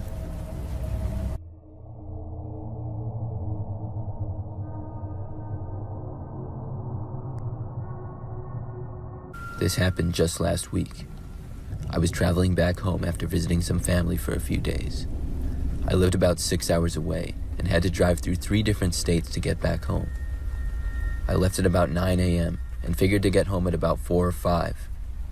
About an hour into the drive, I realized I was almost out of gas, so I stopped to fill up. As I did, I noticed a white car with a red stripe down the middle of it getting gas as well. When I was done, I left and went on with the drive. A while later, I noticed that the white and red car was right behind me. This wasn't a big deal at all, and as I went on with the drive, I was occasionally seeing it. I had to change roads a couple times, and the car remained behind me. It was starting to drive directly behind me constantly. When I would switch lanes, the car would immediately switch lanes as well. I looked to try to see who was driving. Whoever it was appeared to be wearing sunglasses and a hat, so I couldn't really tell, but it looked like a man. After I got about an hour from home, the car had still been following me almost the entire time, and it was starting to concern me. I decided to stop at the next exit there was to see if the car would stop as well. There was a rest stop, and I took the exit for it. When I did, the car continued to follow me and took the exit as well. I wasn't sure who it was or what they wanted. I didn't think I had cut them off or anything like that. I told myself it was probably just a coincidence. So I parked at the rest stop, and the car parked about 5 spots away. I waited to see if the driver would get out, but they didn't. After a little while, I decided to just leave, but as soon as I did, the car left as well.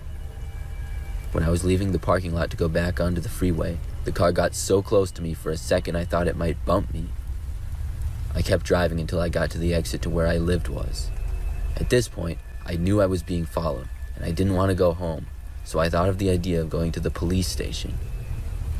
I drove to my city and got to the police station about 10 minutes from my house. As I pulled in, the car also did.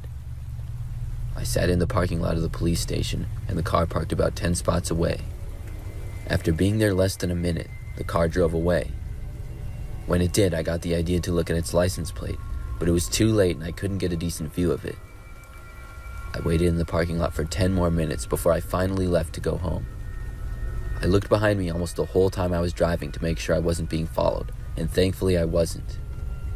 I finally got home and got inside. I thought at that point I would never see the car again, but I was wrong. I woke up in the middle of the night for seemingly no reason. I didn't hear any noise or anything. I was wide awake though, so I just took a glance out my window. Nothing was there. Then about 10 seconds later, I saw a car pull onto my usually quiet street. It was the same car that had been following me before. I knew it was the same car because of the red stripe it had, which is fairly uncommon. The car drove very slowly down my street. As it got to my house, I ducked down and hoped it wouldn't stop. It kept going and drove away past the end of my street and onto another one. I wasn't able to fall asleep for another hour. This was just last week, and I'm hoping the car doesn't come back.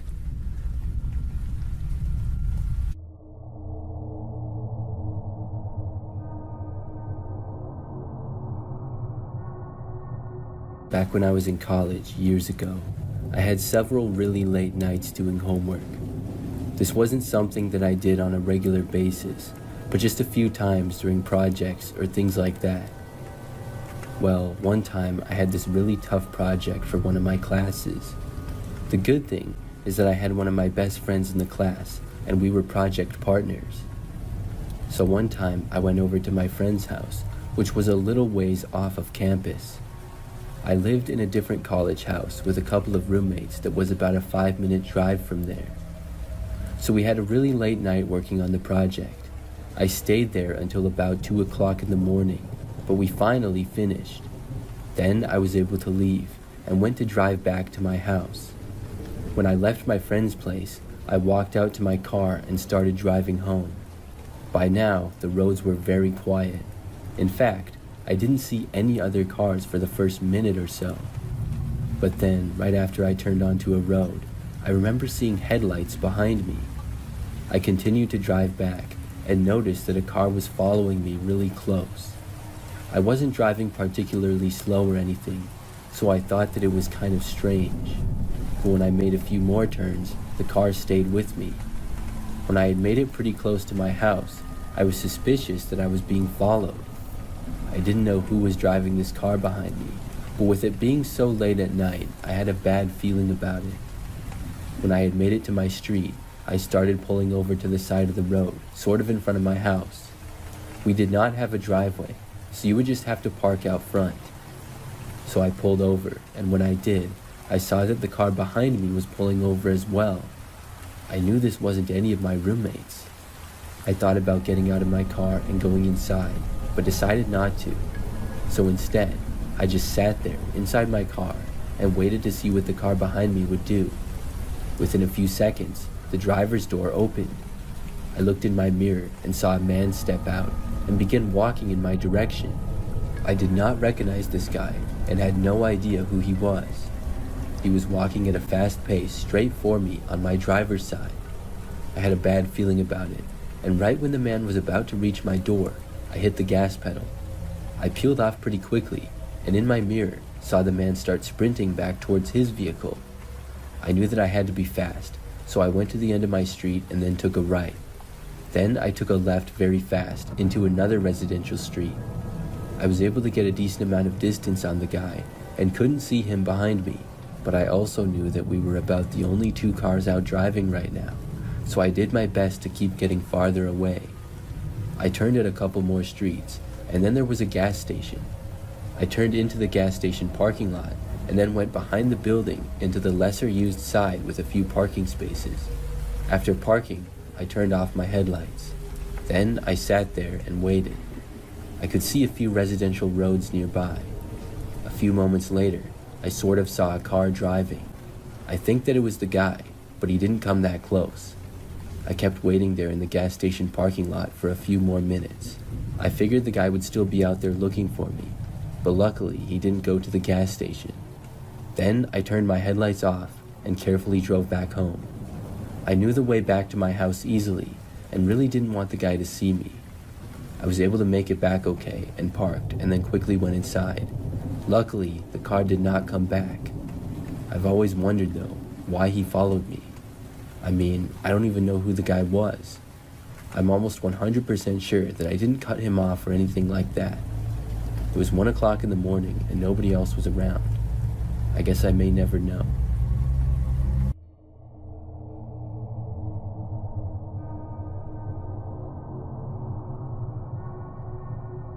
About 2 years ago, I was driving home from the store sort of late at night. I lived a little bit out in the country, not a lot though, but enough so that the closest grocery stores and restaurants were about 10 minutes away. After shopping at 2 different stores and getting groceries, I left to go home.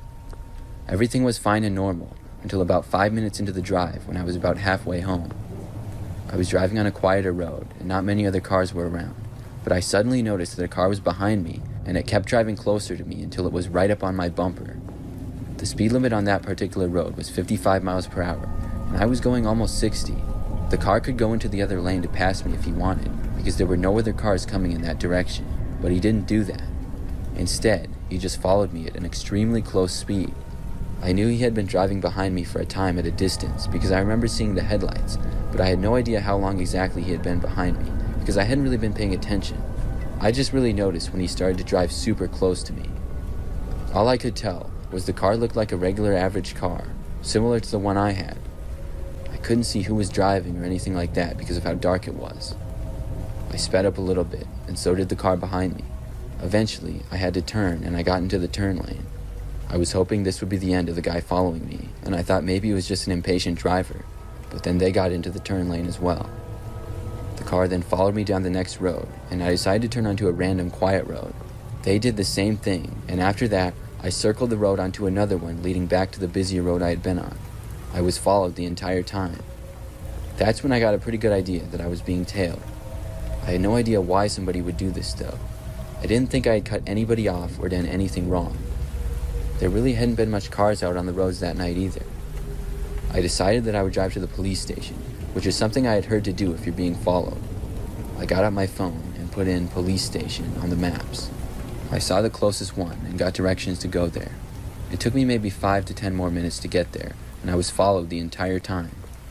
Finally, I pulled into the police station parking lot. The car behind me put its turn signal on to follow me in, but instead turned it off at the last second and kept going. I was relieved to see this, and I waited in the parking lot for a good 5 minutes before I decided to leave. I was very careful going home, even taking a long way to get there, and made sure I wasn't being tailed or anything. I was finally able to make it back to the quiet street that I lived on, but when I made it to my driveway, I suddenly realized that there was a car already parked in the driveway with the lights off. It certainly wasn't my car, and it looked like the same one that had been following me. Suddenly, I was freaking out, and I didn't even turn into the driveway. Instead, I drove down the street, turned around in a neighbor's driveway, and then drove away. As I passed back by my driveway for the second time, I noticed the car's lights suddenly turn on. I really didn't want to be followed again, and I sped away, turning immediately out of my street onto a busier road. I was able to leave and make a few quick turns, and did not notice the car following me. I went right back to the police station that I had been at before, and this time I went inside, talking to an officer about what was going on. I ended up driving back home with an officer following me in his car. When I got back home, the car that was in my driveway was now gone. I was told if I saw it return or saw anything strange at all, to give them a call, but after that, I never did. I always wonder to this day who that was and how they knew where I lived.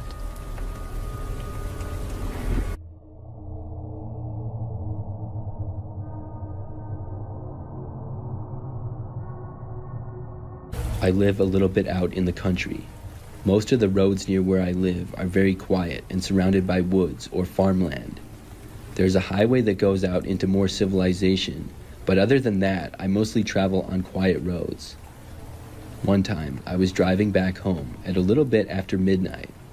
I'm usually not out that late, but I believe it was a Friday or else a Saturday, and I didn't have work the following day. I had given a friend a ride home from a local bar. And just to show how rural things are out here, the local bar is almost 10 minutes away from my house. So I had already dropped off my friend at his house, and I was on my way back to mine. I was traveling west on a road that was not far from where I lived. I maybe had 5 minutes left before getting home. As I drove down this road, I suddenly heard the sound of something hitting my car. I couldn't tell what it was or what happened, but the impact was somewhat significant. It was so weird that I slowed down and then pulled the car over. I looked around, but it was really dark and mostly woods were surrounding me on both sides. After I had stopped, I got out of my vehicle and started to examine it. It almost sounded like a rock had hit the backside of my car, but I hadn't seen anything. I walked around, and when I got to the rear passenger side, saw a dent. It was a little bit above the wheel, and it did appear as though it was possibly a rock that had hit my car. But where had it come from? Just as I was thinking about that, I looked up. About 100 feet back, maybe a little bit less, there was a man standing in the road. He looked like he had just come out of the woods. As soon as I saw him standing there, he threw something at me. The guy had a pretty good arm, to be honest. I saw what looked like a rock flying towards me. It missed just a few feet to the left and went into the woods. But I now knew what had hit my car and how. The only question left was why. But I didn't want to wait around and ask. I ran around my car to the driver's side and got back in. When I got to the driver's door and was getting inside, I noticed that the man was now in a full sprint. He was running towards me, and I put the car into drive and sped out of there. The man had made it to within probably 20 feet of me when I left. I don't know what he had planned on doing. I got home and then called the cops. After that, I haven't experienced a situation like that since. It's just so bizarre to me, because I don't know why anybody would do that. I also don't know why anyone would be out there. It was a rural stretch of woods on both sides of the road. I'm hoping that that guy doesn't try doing that to anybody else.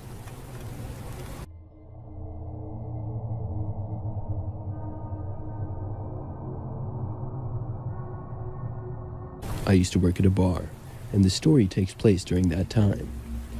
Because of the job, I would typically work really late into the night. One time, I got done at almost 3 o'clock in the morning.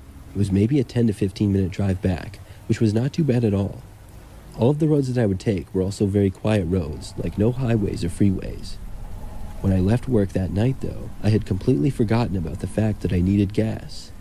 The light had come on while I was driving to work, but I didn't stop, and instead told myself that I would get gas on the way back. Unfortunately, it had been a long day, and it never came to my mind. For some reason, I didn't even pay attention to the light on the dashboard. So when I was about halfway home, my car stopped running. I coasted to a stop on the side of the road, and I knew before I was even fully stopped that I had ran out of gas. I felt so stupid for not getting it earlier. I was on a very quiet road and hadn't seen another car at all. The area that my car was stopped in was covered in dense woods on both sides, but I knew that there would be a gas station coming up ahead. I had driven the route to and from work many times, and I believed the gas station was about 1 mile up the road. It would take me probably 15 to 20 minutes to walk there, but I didn't see what other option I had. I couldn't call somebody I knew because they would all be asleep at this hour. Things were very quiet. I opened my car door and heard a few crickets chirping in the night. Then, I went to the back and got out my gas container. I was a little bit creeped out with having to walk along the woods for so long. I walked around my car to the front of it and then got on the shoulder of the road and began walking. When I had made it maybe 10 feet in front of my car, though, I heard a noise in the woods. It sounded like maybe an animal or something, at least 20 feet into the woods and a little ways up. Judging by the sound, though, it had to be a pretty big animal, or maybe even a person. It startled me a little bit, and I stopped and looked into the woods to see what it was. It was really dark, but I barely saw some leaves and branches moving in the woods. I couldn't see what it was, though. The noises continued, and then slowed down and stopped. I remained where I was, listening and watching the area of the woods that I had heard the noises from. Now it was just silent again. I found it pretty strange, but I decided to keep walking towards the gas station. When I did, things were quiet at first, but when I made it maybe 100 feet more, I heard the noises again. They were now way behind me and near my car, but still in the woods. I turned around and looked behind me to see what appeared to be a man emerge from the wooded forest and approach my vehicle. He appeared to be holding some sort of stick in his hand. I started to walk back, and I shouted at him, asking what he was doing and saying that was my car. The guy was like 5 feet away from my car, and he then turned and looked at me. I was far away, but the guy looked crazy. He then turned his whole body to face me and started sprinting at me with a stick still in his hand. I started running. There was nothing else to do in that situation. I ran as fast as I possibly could to get away from him, and thankfully, I had a pretty good head start of around 100 feet. When I had ran full speed for as long as I possibly could, I slowed down and didn't hear the man behind me. I turned around and didn't see him. I was running so fast I wasn't really paying attention to hear if he was behind me. Plus, he had been so far back. He must have stopped chasing me and went back into the woods or something. I walked quickly all the way up to the gas station and finally made it. Unfortunately, the convenience store part of the gas station was closed, but the pumps were still open at least. I was able to get a few gallons of gas in my small container. Then, I turned back around and headed to my car. I'm not going to lie, I was pretty nervous to have to walk back, and the whole time I was fearing that the man might pop out of the woods at any moment. I walked as fast as I could with the gasoline in my hand, and it took me probably about 15 minutes.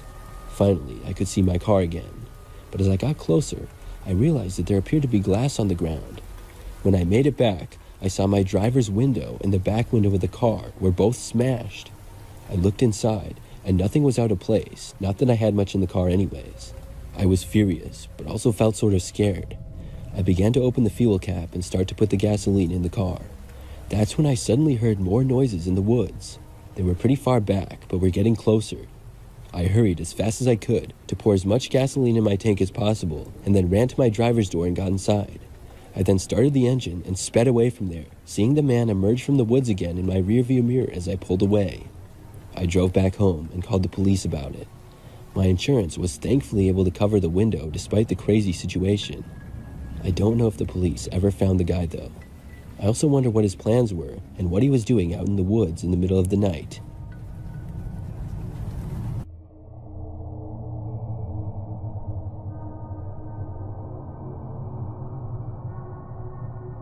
The scariest experience I've ever had in my life took place about 5 years ago. It all started when I was driving home late at night. It was a little bit past 11 p.m. and I was still about an hour away from home. I was driving on a rural road out in the country a little bit. There was farmlands and woods in the surrounding area and not many cities or businesses nearby. At the time, I drove a car that was almost 20 years old. It had some problems and I had been meaning to buy a new car, but I just hadn't gotten around to it yet. I was really busy with work and stuff, and car shopping can be a hassle. But on this night, as I was driving along a quiet road, my car started to break down.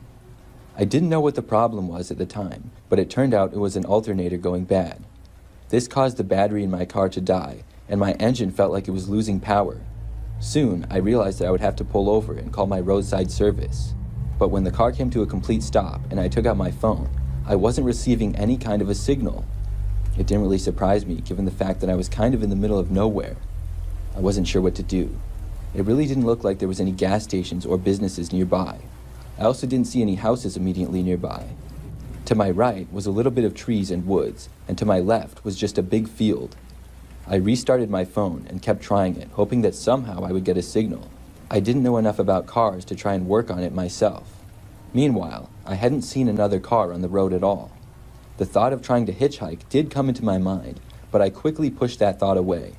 I knew how dangerous that could potentially be. There had to be a better way for me to get out of this situation. My thinking at the time was to let my car sit for a while and try to start it again in about 10 minutes. Again, I didn't know what the problem was at the time. I thought maybe it was overheating or something, and I could let it cool down. I probably sound dumb to anyone that's a car expert, but clearly I'm not one. Plus, I was only 20 years old and basically a kid. As I sat there alone in the dark and quiet night, I couldn't help but feel really creeped out. I only heard some crickets and frogs in the distance. There was no streetlights or anything either, so it was very dark out. As time went on, I was starting to get a little bit paranoid. Then, about 5 minutes later, I saw headlights of another car coming down the street from behind me. I looked back, and as they approached, I saw that it was an older-looking sedan. This car had to be at least 25 years old, so it was even older than mine. I expected the car to drive right past me, but I noticed that the car was going slower and significantly slowed down when it got close to me. I didn't know whether to feel nervous or relieved, and I can tell you right now that I was feeling a lot more nervous. Sure enough, the car pulled right in front of me to the side of the road and then stopped. Then the driver's door opened and a man got out. He looked to be in his 40s or 50s and started approaching my vehicle. I opened my door and got out. He asked me what the problem was, and I said I wasn't sure, but my car just broke down. The man said that he knew of a gas station just a couple of miles up the road and offered to give me a lift. I really didn't want to accept a ride from a stranger. I told him no thanks and said all I really needed was a phone. I asked to borrow his cell phone to call my roadside service. The man told me that these areas had weak signal and that wouldn't work because he couldn't get any signal here either. I thought about what to do. Then I asked the man exactly how many miles it was to the gas station. He said about 4 or 5. If I walked there, it would probably take me about an hour just to get there and then another hour to get back. I realized that it made a lot more sense to just accept the ride from the guy. Chances are he would be fine and a good person. Although for some reason, he just gave me a bad feeling immediately. Reluctantly, I accepted his offer, and he told me to get in the passenger side of his car. When I got inside, I saw that the car was in fact very old. I'm not sure exactly what kind of car it was, but it was probably from the 1980s. It smelled badly of cigarettes, and there was a bunch of empty beer cans in the back, which did not set me at ease in the slightest bit. I buckled up and thanked the man for giving me a lift, trying to make good conversation. He said no problem and then began driving. For the first part of the drive, though, he didn't say anything. I wasn't really sure of anything to say either. I was feeling kind of awkward and nothing was coming to my mind. We kept driving down that road and it was more of the same scenery, just trees and wildland on both sides. After at least 5 minutes, I figured that we would have to come up on a town or something, but we didn't. I finally had the courage to speak and asked the man if the gas station was coming up. He said yes, and it would be pretty soon. I remember that I asked him what kind of gas station it was for some reason, and he said he wasn't sure. At least another couple minutes went by, and I was feeling that something was off for sure. We hadn't passed any gas stations or anything like that. I said to the man this is farther than I thought it would be. I then told him that I felt bad making him drive all this way. He just said that it was fine. The man was not very talkative at all. Each minute that went by, my heart was beating faster and I was getting more nervous. Soon, I finally saw a gas station up ahead to the right side. That had to be it. But this certainly was more than 4 or 5 miles from my car. We had been driving for at least 15 minutes. I asked the man if that was it, but he didn't respond to me. He just drove right past it. When he did, my heart sank. I had a terrible feeling and said to the man that I thought he missed the gas station. Again, he still didn't answer me. Now I knew something was very wrong. I didn't know what to do, but I just wanted to get out of that car. Even sitting in my car on the side of the road stranded would be better than being in that guy's car with him. I wanted to do something, but I wasn't sure what. After another minute or so, I pulled out my phone. I turned it on and looked at it and saw that I still had 0 bars. But as I was noticing that, the man finally spoke again. He said in a stern voice for me to put the phone away. I did, out of fear. We were traveling probably about 50 miles per hour down the road. My thoughts turned to jumping out of the car to the side of the road. There was a grass ditch on the right and a very small shoulder only a few feet past it. But that would still injure me. I looked at the man's door, and the car was so old that you could just pull up the lock to unlock it. I considered doing it, but we were just going too fast. About another couple minutes went by. Now I had been in the car with the man for like 20 or 30 minutes total. I had no clue where he was taking me or what he was doing. He hadn't spoken or said anything in a while. Then I saw a sharp turn coming up ahead. The man would probably have to slow down significantly because this was really sharp. I felt like this was my big opportunity. He began slowing down, and when he got to the turn, we were probably only going like 20 miles per hour. As soon as he hit the middle part of the turn and we were probably traveling the slowest, I turned to my right. I reached and unlocked the door, then opened it, all within the span of like 2 seconds. Then I jumped out as far as I could. When I hit the ground, my feet hit first on the edge of the road, and my body then tumbled into the grass of the ditch. It hurt pretty bad, but it could have been a lot worse. I just felt a little bit shaken up and was able to get to my feet. I saw the man's brake lights and heard his tires screeching. I knew I needed to get out of there, and I took off running into the woods. I didn't know where I was going, but I ran as fast as possible. The woods were not very dense, but it would still be really hard to see me with how dark it was. I kept running as fast as possible and never heard the man running after me or leave his vehicle or anything like that. Soon, I was able to slow down and walk instead of run. I saw a light in the distance and followed it. When I got closer, I noticed that it was a light coming from the front step of a house. This house was certainly out in the middle of nowhere, but I was very happy to see it. I went to the front door and pounded on it. The homeowner, luckily, was home and answered the door. I asked them to call the police, which they did. They didn't let me in the house, but said that I could wait in the driveway. That was fine with me because I felt safe enough that the man wouldn't come back. It took about 10 minutes, but the police got there and I told them everything. I was able to call my roadside service and got a ride back to my vehicle. To make the rest of the story short, I got home all right that night. It was extremely late, but what mattered is that I was back and that I was safe. I ended up getting a new car shortly after that as well. I honestly don't know whatever happened to the man. I just hope that he didn't pick up anybody else. I'm not sure where we were going, but I feel lucky to have made it out of there.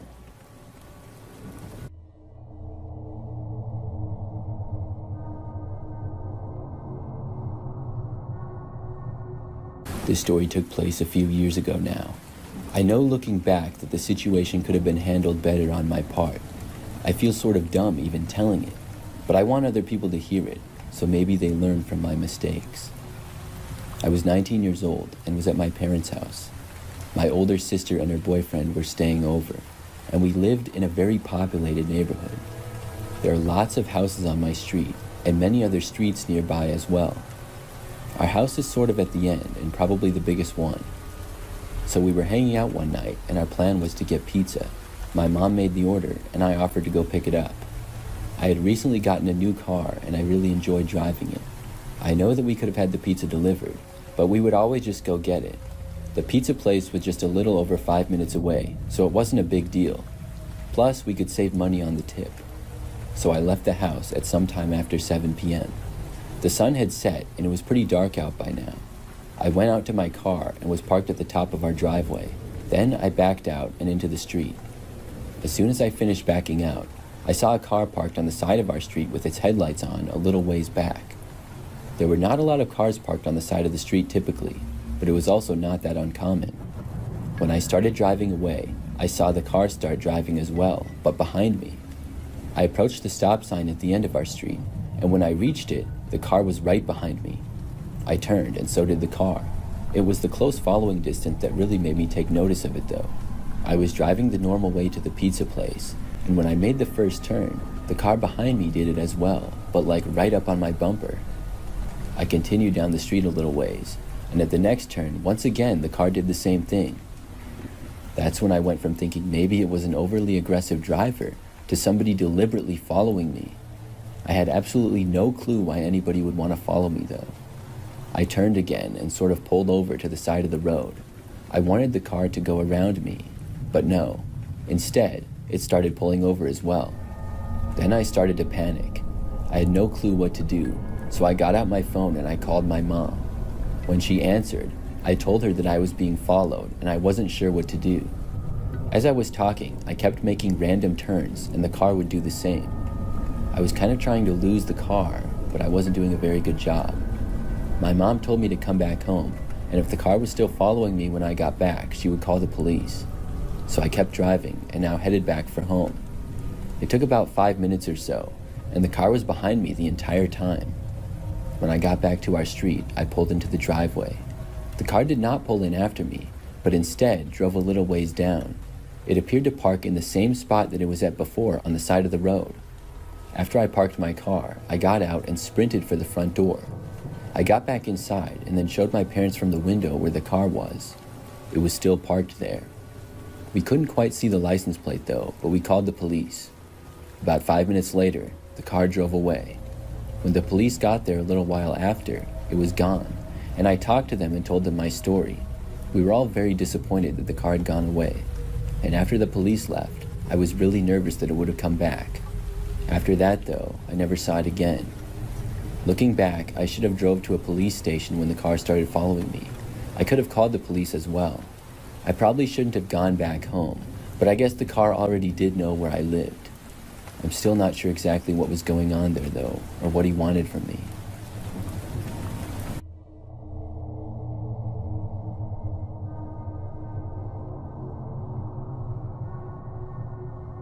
This happened when I was driving home from work late at night. It was about 2 years ago now. I live on a pretty quiet road, and several roads leading up to it are also usually pretty empty. It's mostly wild land such as woods and farms and things like that. So late at night, the roads are especially empty. At 2 a.m., you probably have a better chance of running into an animal than another person, and that's about what time it was when I was going back on this night in particular. I've always been a night owl, so it's not uncommon for me to be out at that time. I was just a few miles from arriving back and driving down one of the very calm roads. This road is curvy and surrounded by mostly woods on both sides. I was at a straight stretch of the road, and with my headlights noticed something far ahead. There appeared to be small orange cones set up, blocking most of the roadway. The cones were just in front of a turn on the road, which went around a corner. I slowed down, not sure of what the cones were for. I thought that maybe there was a large pothole or something else. It didn't really seem like construction, but I had been on these roads on a daily basis and wasn't aware of what it could be. So I kept going slower and slower until I realized that I would not be able to go around the cones. Then I came to a stop. When I did, I was trying to decide if I should just turn around or go slightly off the road to make it around these cones. Right after I stopped though, I saw a man appear from around the bend. He was walking towards me, but was not wearing construction clothing or law enforcement clothing either. I was wondering who this guy was and what he was going to do. I could tell that he was looking at me, and the man walked closer to my car and then stopped near the cones. He then moved one of the cones on the end and started to wave my car forward. I slowly began to go forward in the direction that the man was waving me. When I did, he started walking and moved to in front of my car. By now, I was starting to go around the turn. At about this same time, out of nowhere, I saw this other guy walking over. He literally came out of the woods from the passenger side of the road. I also noticed that there were more cones up ahead. The guy coming out of the woods was walking towards my car as well, and I had a really bad feeling about it. I knew these guys had to be up to no good. When the guy was getting even closer, I backed up slightly. Then I turned my wheel and started to go around the guy. When this happened, I heard him begin to shout at me. I really don't remember what he said. Probably just stop or something like that. But I didn't. I ran over several cones and did not care at all. I made my way around the guy and then hit the gas pedal harder.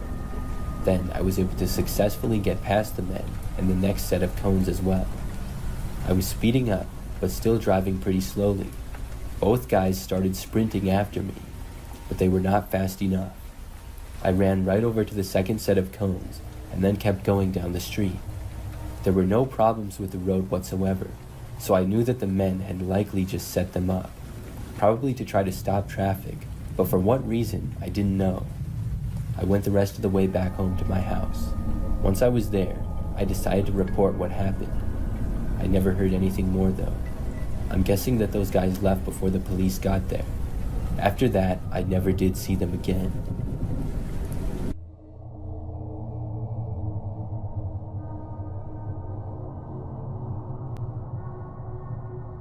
This story takes place about a year ago. I was traveling all by myself on a road trip to visit family. It was a really long drive, and it would most likely take 2 whole days to get there. During the first day, I booked a hotel for a little bit past the halfway point. I wanted to get a little bit more driving done in the first day if possible. Things started out really well, and I only stopped a couple of times for gas, food, and to use the bathroom.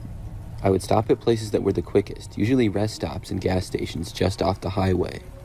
I had been up since early in the morning, and if I had enough caffeine, it would usually keep me going.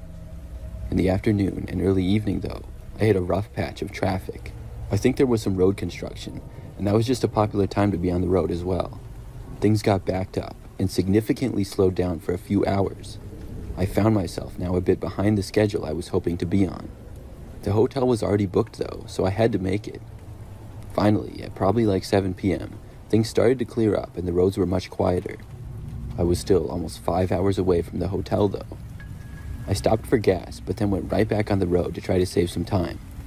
At about 10 p.m., I was still on the road driving. I had an hour and a half to go, and I had no idea where I was. By now, the roads were very quiet, and I was one of the only cars driving. The area that I was in seemed like it was almost in the middle of nowhere. I was getting really tired as well, and had to use the restroom.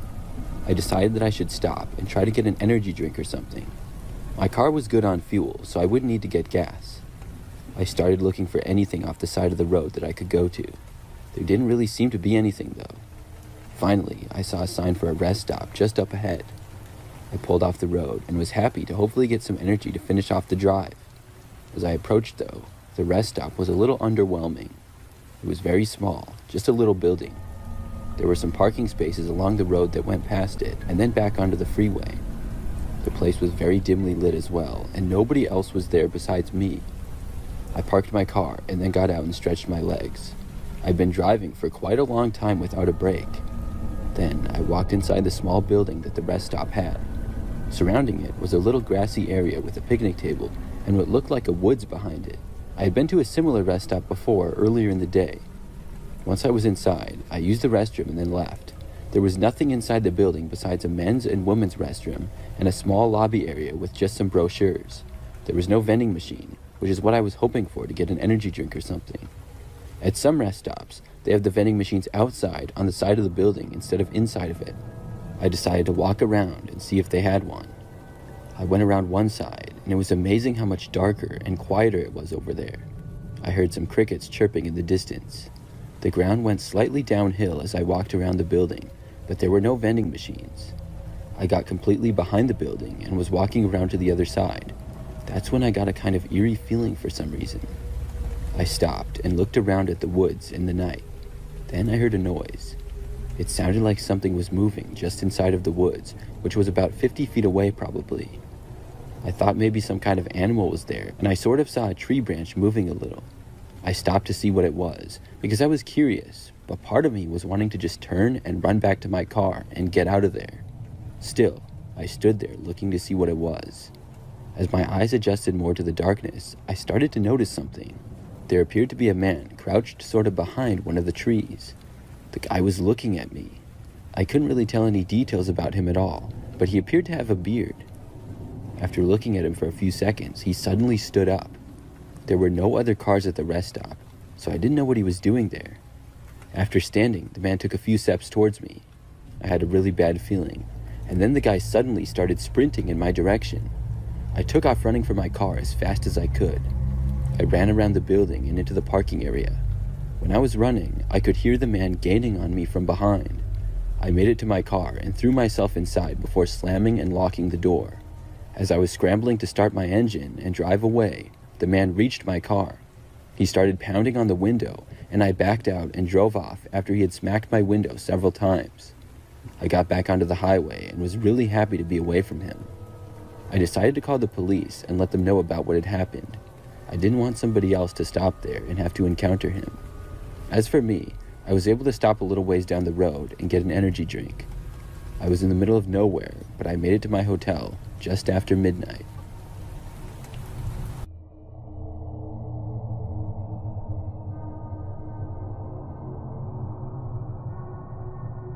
This happened when I was much younger. I want to say it was the summer after I graduated from high school.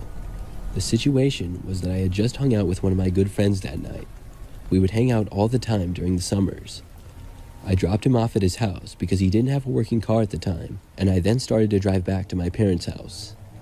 My friend lived about 15 minutes away, which is farther than I liked, but also not too bad. By this time, it was almost midnight. The roads were very quiet, and I only saw a few other cars driving. I made it maybe 5 minutes out of the 15, and then saw that the light up ahead was red. I slowed down and came to a stop. The area that I lived in was pretty quiet. It was a little more rural, and they didn't really have any sidewalks on these particular roads. People pretty much used cars to drive everywhere. As I sat at the red light, I remembered that this particular light always took forever. I would sometimes sit there for what felt like 5 minutes before it would turn green. I'm sure it wasn't actually 5 minutes, maybe like 2 or 3, but it always felt so long, especially late at night when nobody else was on the roads. There were times that I even considered just driving through it because the roads would be so empty. Of course, I never actually seriously considered it, but my point is that the light was ridiculous. So, as I was sitting there waiting for it to turn green, I noticed a guy start walking from where this gas station was on the corner. He then started crossing the road in front of me where a crosswalk would be. This was weird for several reasons. Number one, why was there a guy walking on these roads? Because I had never seen it before. And number two, why was this guy walking on these roads at almost midnight? The guy had really short hair and wore a no-sleeve shirt and had a cigarette in his mouth. His hands were in his pockets, and he crossed the street in front of my car. After he had made it past my car, though, he suddenly stopped. I had expected him to just keep walking. He was on my passenger side and like 5 feet away from my car and in front of it. Then he turned around and faced me, taking a couple of steps closer. I got a bad feeling, like he was going to come up to my window or something. But he didn't, at first at least. He stood there right next to my car looking at me for like 20 seconds. I was hoping that the light would just turn green already. It felt extremely awkward. Then, the man moved closer, right up to my front passenger's window. I thought he would knock on my window, but instead, he just opened the door. Apparently, I had forgotten to lock it. The guy then started to enter my vehicle, and before I knew it, he grabbed my arm. I reacted, trying to shove him away from me. I asked what he was doing, but he just kept trying to overpower me. His knees were on the passenger seat, and his feet were dangling out of the car, while his arms were struggling with mine. I kept pushing at him over and over, and then, finally, he slipped a little. I pushed him again, and he fell down onto the middle console. The guy then got out of the car for a moment, and when he did, I put my car into drive and sped off. I remember seeing the guy standing there as I drove away. It all happened so fast that I was sort of in shock.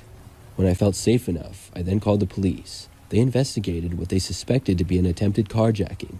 Unfortunately, I never heard if they found the guy or not.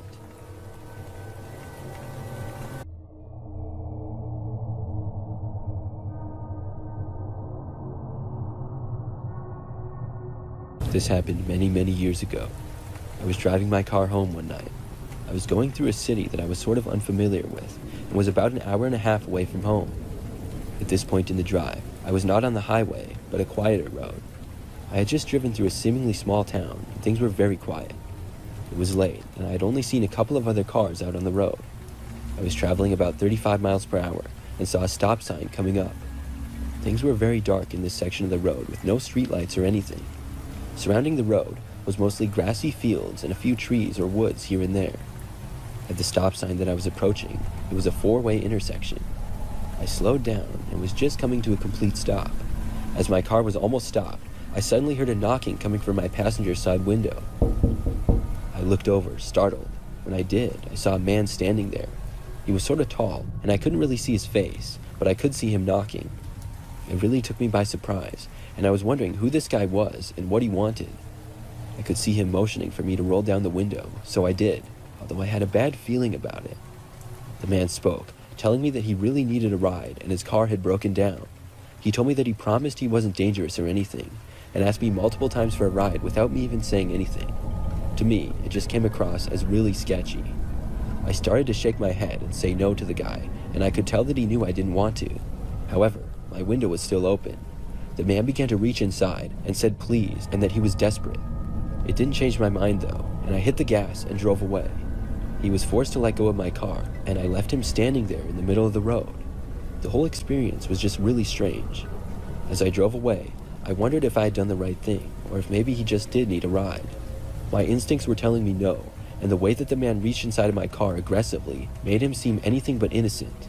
I definitely felt confident with my decision, and I went on with my drive. Thankfully, the roads got better, and I made it home later that night. Following that experience, I was curious, and I tried to look up on the map online where it was. I was able to find the area, and I looked up the city. What I found out was that there had been a string of carjackings and robberies in the area. I'm pretty confident that that guy was going to try to either rob me or steal my car, maybe even something worse.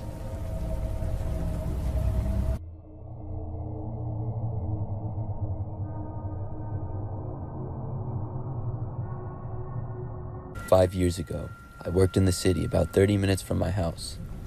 I would make the drive to work every day on a highway for a good part of it. But one day, they decided to shut down a portion of the highway and repave part of it, so I would have to take some back roads to get to and from work for about a month. This was kind of annoying because it would take me an extra almost 10 minutes to get to work every day.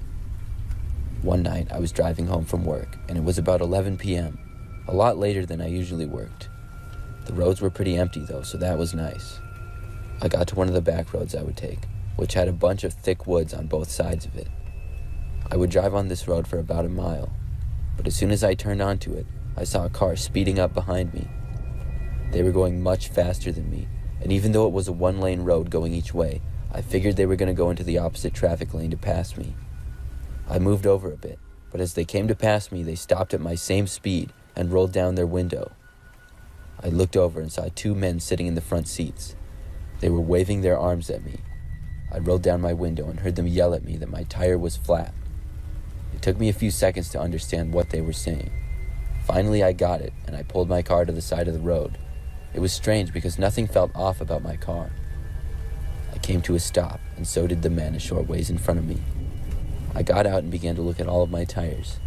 The front ones were definitely not flat, so I walked to the back. As I did, I heard the men approaching. I looked closely at both tires, but neither of them were flat at all. I was confused.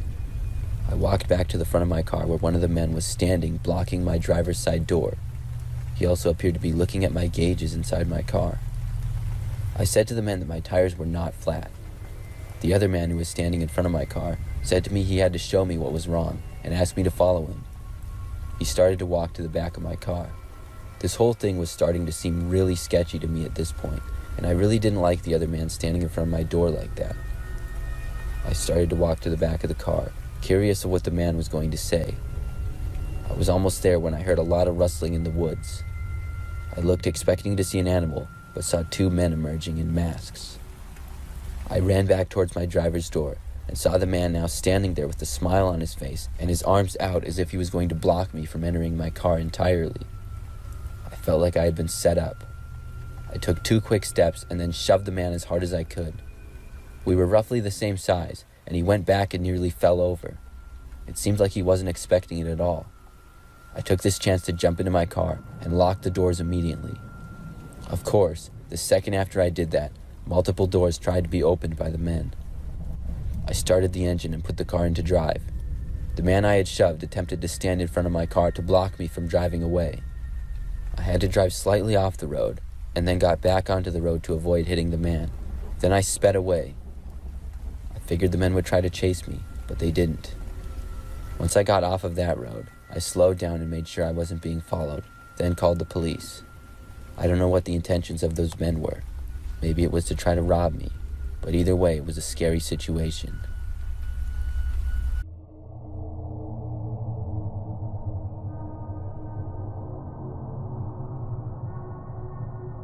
This happened to me just a couple of weeks ago. I travel a lot for work, and I usually drive from the different locations. I was about 5 hours away from home at this time, and I was going to be driving back. When I had finished with work at that location, I left to drive home at about 6 p.m. I knew that I would be getting home really late, but I had the next few days off, so I didn't mind the long day. Hours of driving went by very smooth.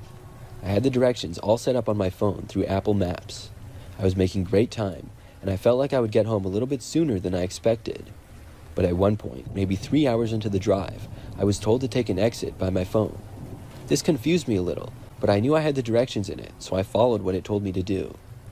I ended up driving on this quiet road for like 20 minutes, and then it told me to take a left. When I did that, this road looked even quieter than the previous one. I realized then that my signal was starting to go out as well. Luckily, the map was still working though. I was getting really confused, so I pulled over on the side of the road and grabbed my phone to take a look at the map. I realized that it had automatically rerouted me because of potential flooding. It wasn't even raining, but there had been a lot of rain in the area the past few days. The road that I was on was extremely quiet and looked to be in the middle of nowhere. I kept the directions up, because if I canceled them to start over, I would not have any due to me not having a signal. I merged my car back onto the empty road and continued to follow the route home, which was now on back roads. Probably a minute later, my car dinged. I saw that I was almost out of gas. I kept driving, and I decided that I would look out for a gas station up ahead. I was sure that I would see one, but the more I drove, it was just the same. Grass and some trees on both sides of the road. 30 minutes or so went by, and I was still driving on that quiet road with no gas station in sight. My tank was really low at this point, and I was getting nervous. I got desperate, and I turned off of the road that I was on, hoping that another road would lead me to a gas station. My phone started rerouting again, and after that I had no signal and the map wouldn't load. I took another turn at my next opportunity, and now I was just making things worse. I turned around and went back to the first road that I had been on, after realizing I was going into an even quieter area. Shortly after I got onto that road, my car came to a stop. I had completely run out of fuel. Now, my car was stopped on the side of the road in the middle of nowhere with no signal. I had not seen any other cars as I had been driving down this road. It was almost 10 p.m. I sat in my car trying to get my phone to work. I restarted it, but I still couldn't get a signal. Then I saw headlights in the distance coming up behind me. I considered getting out of my car and trying to ask for help, but I ultimately decided not to. The car passed me by. That was the first car that I had seen on this road. I kept sitting inside of my car, wondering what I should do in this situation. I then noticed brake lights on the car that had passed me. By now, it was sort of a long ways up the road, but it appeared to be stopping. It sat on the road for a minute or so. I thought this was strange. Then, it looked like it was starting to turn around. After that, I lost sight of it. Maybe 30 seconds later, I saw the car again. It was driving up on the other side of the road now, but its headlights were off. I was confused and wondered what exactly they were doing. They parked on the other side of the road, about 50 feet up from my car. I kept my eyes on them as the driver's door started to open. I saw a man step out and start to walk in the direction of my car. It was really dark, and I couldn't see very well, but as he got closer, I could see that this man was wearing what looked like a ski mask on his face. I had a really bad feeling.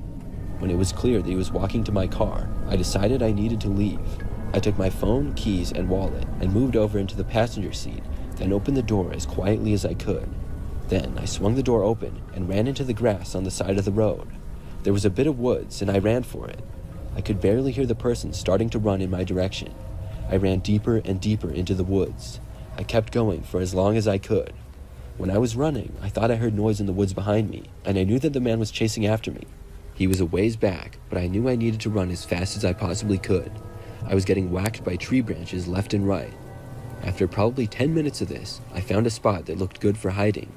I wasn't really hearing the noises behind me anymore, so I decided I would hide there. I took a large stick and tossed it deeper into the direction that I had been running in the thick woods. Then I quietly hid myself behind a large log that was sort of broken. It had probably been shelter to an animal, but it was a good place for me to hide now. I heard a few noises in the woods a long ways back. Then it was pretty quiet. Some more time went by and things became very quiet.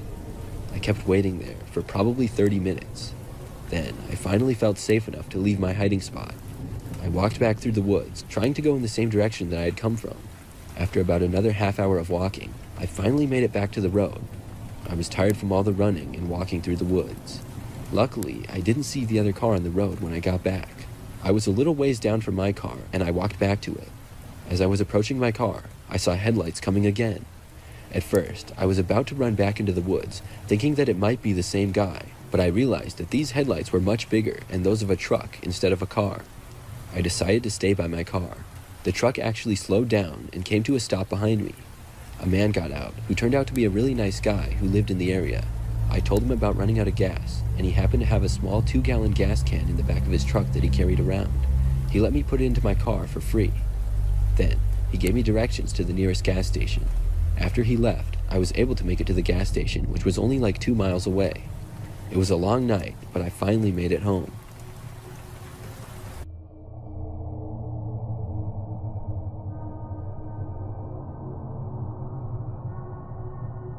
I had to go on a pretty long road trip for work a couple of years ago.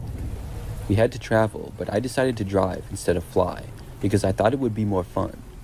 I had a couple of days off before work started in that location, and when we were done, I had a whole week off. During the time that I was there, we would be working for about a week and a half straight. So anyways, I drove straight there on the way, and when we were done, I took my time driving back. I stopped at a few parks that I wanted to go to, and also stopped at some major cities and locations as well. On my road trip back, I would be spending 2 days just outside of a city where there were a lot of cool parks. I had a hotel, and I was busy exploring for most of the days. During the second day, I went to a really busy park with a bunch of hiking trails and some great views. At one of the hiking spots that was somewhat busy, I ran into a guy who was from the same state as me. We had a brief conversation, and he was really friendly. He said that his name was Mark, and we were from the same general area. It was funny to meet someone else from the same area so far away. Our conversation went on for a while, and Mark ended up asking me what hotel I was staying at. I told him, not realizing how weird it was at the time. But after that, the whole conversation sort of went from normal and friendly to a little weird. I ended up just saying that I really had to go and kind of walked away. He had started out seeming so normal to me and then seemed somewhat creepy at the end. We went our separate ways, but I didn't see him for a while. I did happen to notice him when I was leaving about an hour later though, but there were still quite a few other people in that area, so I didn't think too much of it. That was probably sometime in the afternoon. I went somewhere else and then went to the local city before going back to my hotel for the night. I got back at maybe 9 p.m. or so. I stayed in my hotel room watching the TV until I got tired. And sometime later, at maybe 10:30 at night, there was a knock on my hotel room door. I got up and walked over to see who was there. It was Mark. He was standing right outside of the door. This surprised me, but I remembered that I had told him where I was staying. I felt really stupid, but just telling him did not mean that I had invited him over. And how would he know which room was mine? I decided not to answer the door. I watched out of the peephole as he continued to stand there. He knocked on the door again and waited. I was sort of nervous because I didn't know what he wanted or anything about him really. He had been seeming pretty weird towards the end of our conversation earlier. Mark stood there for maybe 2 or 3 minutes before turning and walking away. I was glad to see him go, but I had a feeling that he might return. The hotel that I was staying in was pretty average. It wasn't fancy or anything, but it also wasn't that bad. My room was on the first floor and on the back side of the hotel. Maybe 2 minutes after Mark left, I had returned to the bed that I was sitting on. That's when I heard a knocking on my window now. I looked and saw Mark standing there, right at the window and looking at me. He waved me over. I got up and walked over to the window, but to close the blinds. When I did, Mark started banging louder on the window. It didn't last very long though before he stopped. I thought maybe after that he had left, but he didn't. There was another knocking on the front door of my hotel room again just a few minutes later. I got up to check, and sure enough, it was Mark again. I went back over to my bed, and this time I called the police. I wasn't even going to bother calling the hotel and complaining to them. They didn't have a security guard or anything, so there probably wasn't much that they could do. I explained the situation to the 911 operator and was told that somebody would be there shortly. Mark had stopped knocking by then and was now gone. I wasn't sure where he went, but I expected him to come back either to the window or the door. The police arrived several minutes later, and I spoke with them as they looked around for Mark. Unfortunately, he had taken off and left. The police found that he had broken into my car. My rear passenger's window was smashed. Items inside were messed up, but surprisingly, nothing was stolen. I'm not sure if he did that because he was mad at me, or if he was trying to steal something. Either way, I never saw him again, and I'm hoping that I never do.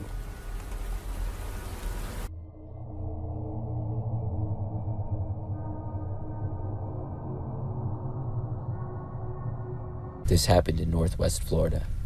It was in April of 2013 and a Sunday. My sister and I went to pick up my brother, whom was being released from prison. This was when inmates were being released at midnight instead of 7 a.m. The drive was 7 hours from where we lived, so we rented a car and we made it to town safely at 10 p.m. Central Time, which was an hour behind our time zone. My sister had to use the bathroom, so we were riding around in the car trying to locate an open business for her to use the bathroom in. I was driving and pulled up to a red light. I decided to make a left-hand turn, so I got into the left turning lane. As I pulled up to the light, there was a 1990s Ford F-150 in the straight lane. We were the only two vehicles at the light and on the road. The driver was a white male in his late 20s or early 30s. My sister and I looked over at him, but he sat there nervously biting his nails, never acknowledging our presence or looking our way. We thought it was sort of weird, especially being that we pulled up beside him and we were the only two cars out. The light turned green for us both, and he sped off from the light before we could even acknowledge the change of the light. So I proceeded with my left turn, and I began to drive down this long road that seemed endless. My sister and I are attentive, so as we were driving, we noticed lights behind us in our same lane, but we didn't give it much thought because they weren't close enough for us to be too concerned. After driving about 3 miles down the road, my sister and I agreed that this was an old-fashioned town, and everything closes at about 6 p.m. on Sundays in a town like it, so we needed to turn around. Although the decision for us to turn around wasn't sudden to us, it was sudden to the driver speeding behind us in our lane. I decided to make a U-turn at the next opening in the road, causing the driver behind us to take the other lane to keep from hitting us from behind. We looked to see who almost hit us, and it was the same 1990s Ford F-150 that was at the red light with us. The same car that took off before we realized the light was even green. We didn't know how he could have possibly gotten behind us so quickly, because we noticed the lights about 40 seconds after we turned, and we just watched him take off at the green light going straight and not the direction we had gone. My sister then asked me to just take her to the prison to wait for our brother to be released, so we went to the prison to get our brother. We didn't know who that guy was in the truck. The way everything transpired with him not acknowledging us, biting his nails nervously, and then speeding off as soon as the light changed was very creepy. I'm just thankful we didn't find out what he possibly had planned.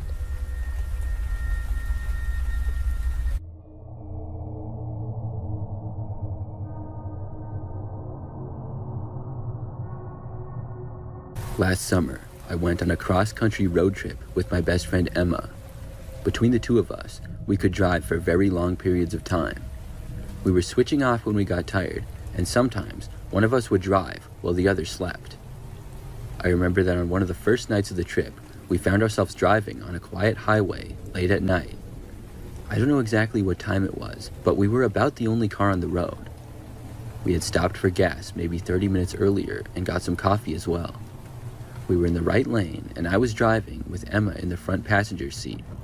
We were casually talking to each other, and a car appeared behind us in the rearview mirror. I was driving probably 5 miles per hour over the speed limit and was on cruise control. The car behind us approached, going maybe 5 miles per hour faster than us. When it got closer, it changed to the left lane and then started passing us. The car was a black SUV, and when it got in front of us, it pulled into the right lane. After it did, it slowed down significantly.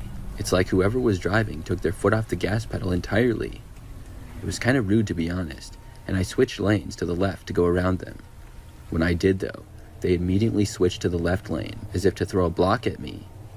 The SUV had no license plates on it at all, and I had a sort of bad feeling. We were going slower and slower, and wondering what this person's problem was. I quickly switched lanes again, and this time, I was able to pass them. As I did, I looked over and saw a man driving. He looked over at us as we passed. I was speeding up significantly because we had slowed down to probably 40 miles per hour or something. The roads we were on had a speed limit of 70. The guy in the SUV then started speeding up extremely fast as well. I got back up to about 70, and the guy was now right behind us. We remained this way for probably 10 minutes. He was like one car length behind us, and it became obvious that he was going to follow us wherever we went. I didn't know what his problem was with us. Emma suggested that we take the next exit and see if the man would take the exit too. And when the next one came up, I did just that. The guy followed us off the highway to the exit ramp. We didn't know where we were or what direction this was leading us in either. After taking the exit, I went right because it seemed like there were a couple of businesses over there and not much to the left. The guy was still behind us in the black SUV. I saw a gas station and there were 2 other cars there at the pumps. This made me feel a little bit safer, and I pulled in. We didn't even need gas though, but I parked next to one of the pumps anyways because it was well lit. The guy in the black SUV parked at a gas pump that was a little ways away from us. Emma and I got out of our car and walked inside the building. It was Emma's idea to go inside, and I'm not really sure exactly why, but we did. When we got inside, there was another person in the gas station, as well as an employee. The guy from the SUV did not follow us in. It felt safer being inside and away from him, but I also knew that we would have to return to our vehicle and keep driving eventually. I was hoping that the guy would drive away and leave. I walked over to the front of the store to look out the window. When I did, I saw the man moving from behind his car to behind ours. He was sort of crouched down, like he was hiding from us as well. I went over to Emma, who was at another spot inside the gas station. I told her about the guy, and we called the police. We told them what was going on, and clearly the man was up to something bad. He sat there, hiding behind our car for quite a while. From where he was at, we couldn't see him at all though. I just knew that he hadn't left because I would have seen him leave. If we had gone back to our vehicle without knowing, who knows what would have happened. We spoke with the employee of the gas station and told him what was going on, and about 10 minutes later, a police car entered the gas station parking lot. Emma and I were watching from the window the whole time. We saw the guy run out from behind our car, back to his SUV and get in. The police flashed their lights, and the man attempted to drive away. Both him and the police car left the parking lot. There seemed to be a police chase after that, but it didn't last too long. The guy ended up being caught a little ways down the street. After that, Emma and I were able to continue with our road trip. It still creeps me out to think about that man though. Possibly he saw us at the previous gas station that we had been to, and decided to follow us for some reason. That's my best guess. What his intentions were, I have no idea.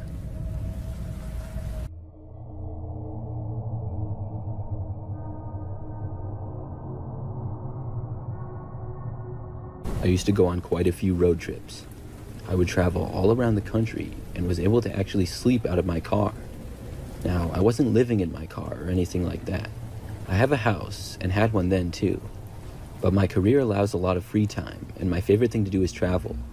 When I drive, I'm able to see whatever I want and stop whenever I want to, so I really enjoy it. I save money on hotels and convenience by sleeping in the back of my SUV. I set it up with a small mattress in the back, and 2 of the seats are removed. I have a bunch of blankets and pillows to make it comfortable, and I also have covers for all of the windows. The rest of the space, I can store whatever luggage that I have. I usually will park anywhere I can to sleep, and I don't make it obvious that I'm sleeping there. The usual places would be rest stops, large parking lots, or sometimes even the side of a street if there are a bunch of other cars there. It can get a little bit sketchy at times, but I've never actually had a real problem or scary occurrence. But that all changed about 6 months ago. Now, this was my 5th road trip where I would be sleeping in my car. I expected everything to go smoothly as the others had. I was going to be driving a couple of states away, staying there for a few days, and then heading back. The first night, I stayed at a really busy rest stop. The second night, I parked and slept in a Walmart parking lot. And on the third night, I wasn't able to find a decent place right away. I was driving on the road and got tired sort of quickly. I pulled off to search for a place in the area, but it was pretty sparse. There were no Walmarts or anything like that. The only real option that I saw was a rest stop a few miles up the road. I drove there and pulled in, hoping for it to be similar to the one I had stayed at before. But this one was not like it at all. The rest stop was really old and outdated looking. The building was also smaller, and there were like 2 other cars in the parking lot only. The parking lot was pretty big and not well lit. I had a bad feeling, and this is not a place I would normally stay at, but I didn't have much of a choice. I was tired, so I decided that I would make it work. I parked sort of closer to the building and got out to use the bathroom and brush my teeth. After that, I got back inside of my car and got it ready for sleeping. I covered all of my windows from the inside and got my bed set up. This didn't take me too long, maybe 5 to 10 minutes. Then I was ready to go to sleep. Things were very silent as I laid down and closed my eyes. I relaxed and was asleep within minutes. The next thing that I remember is waking up at some time, knowing that it was still night. I heard a noise of somebody walking right outside of my vehicle. I couldn't see anything outside because of my window covers, but I could see a shadow. There looked to be somebody standing right outside of my car on the right side. Then I saw another shadow come into view. Somebody else was there as well. I didn't know why people would be walking so close to my car. I was wide awake now, and my heart started racing. One of the people started walking around my car, and then I heard more footsteps. It seemed as though there were 3 people now walking around it. I was silently waiting for them to leave and wondering what was going on. I looked at my watch, 3 o'clock in the morning.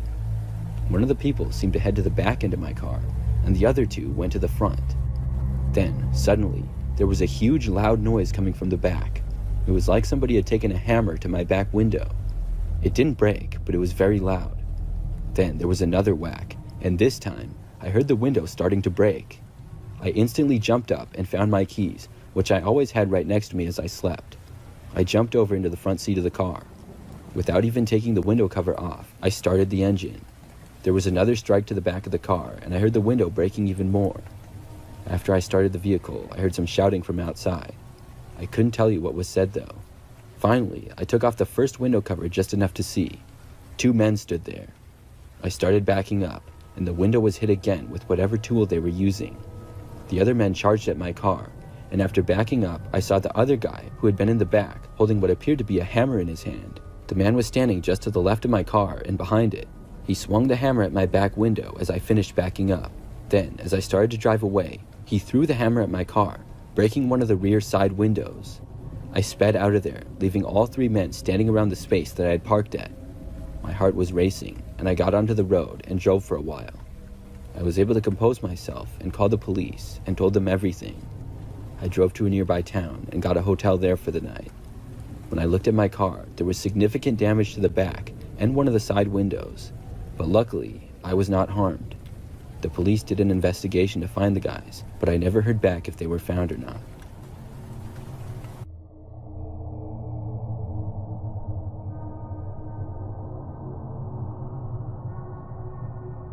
This happened shortly after I first got my driver's license. I was about 16 years old. Back then, I was driving an old car that my parents didn't use anymore. I was really lucky to have a car that I could drive right after getting my license because I couldn't afford to buy one on my own. During that time, I had a job at a store about 15 minutes away from where we lived. I was glad that I was able to drive myself to and from work because in the past, I needed to get a ride from my parents. Probably 2 weeks or so after getting my license, I was driving home from work one night. I got off at 10 p.m., so it was probably a little bit past then. The roads weren't too busy anymore, and I took the highway back most of the way. When I pulled off of the highway to another road, a car pulled off behind me, but it wasn't until my next turn that I thought anything of it. I turned a little bit late onto that road. Not on purpose, but because that turn just kind of snuck up on me a bit. I was really new to driving and made little mistakes like that. So when I turned, the car behind me suddenly turned right after me. It was only then that I realized how strange it was. They would only do that if they were intentionally following me. I drove down the road with the car behind me. It wasn't right behind me or anything, just a normal distance. I had about 3 more turns to make before my street. Soon, I made the first one. The car did the same. Each time I turned, I was hoping to see the car just keep driving, but it didn't. By the time I was getting close to my street, I was extremely worried. I wanted to call my parents and tell them what was going on. Unfortunately, I didn't have a cell phone at the time. I also didn't want to drive home. If I did, whoever was behind me would know where we lived, and I didn't know who this person was. I was debating what to do, but when my street came, I turned onto it. It was something that I instantly regretted because the car turned right after me. Our street was pretty quiet. There was only like 15 houses on it, and it was a cul-de-sac. As I got closer to my house, I knew that I wasn't going to turn into the driveway. When I got to the cul-de-sac, I drove around it and then went back down my street. The car behind me followed just as they had been the entire time. After I made it off of the street and back onto a slightly busier one, I knew that I had to think of something. I drove down that road for a little ways and then decided that I would go to a busier area. The area that my house was in was pretty quiet. There was a lot of land and not as many businesses or people around in general. I started heading back towards where I worked. I didn't know exactly where I was going to go, but I just wanted to get to a busier area. I would feel safer with more people around. Maybe I would drive all the way to the city, but I certainly was not going to stop anywhere around my house. I followed turn for turn the directions to my job. Like I said, I didn't have a cell phone, so that also meant that I could only go places that I already knew directions to. I didn't have access to a map or anything to guide me. I remember that I made it all the way back to my job and then turned into the parking lot. It was a shopping center with multiple stores in it. The car first turned in behind me, but then suddenly turned off and drove away. I was really surprised, but didn't take any time in driving as far as I could away from it. I went to the other side of the parking lot and took a road that wrapped around back to the highway that I needed to take to get home. When I drove home, I was very careful to look and make sure that I wasn't followed. I got home okay, and my parents were wondering why I was late. I told them about what had happened. They said that if that ever happened again, to go to a police station, which I wish I would have thought of, although I didn't know where one was off the top of my head and would have needed a map. After that, I got a phone only about a week later. Nothing remotely close to that has happened since.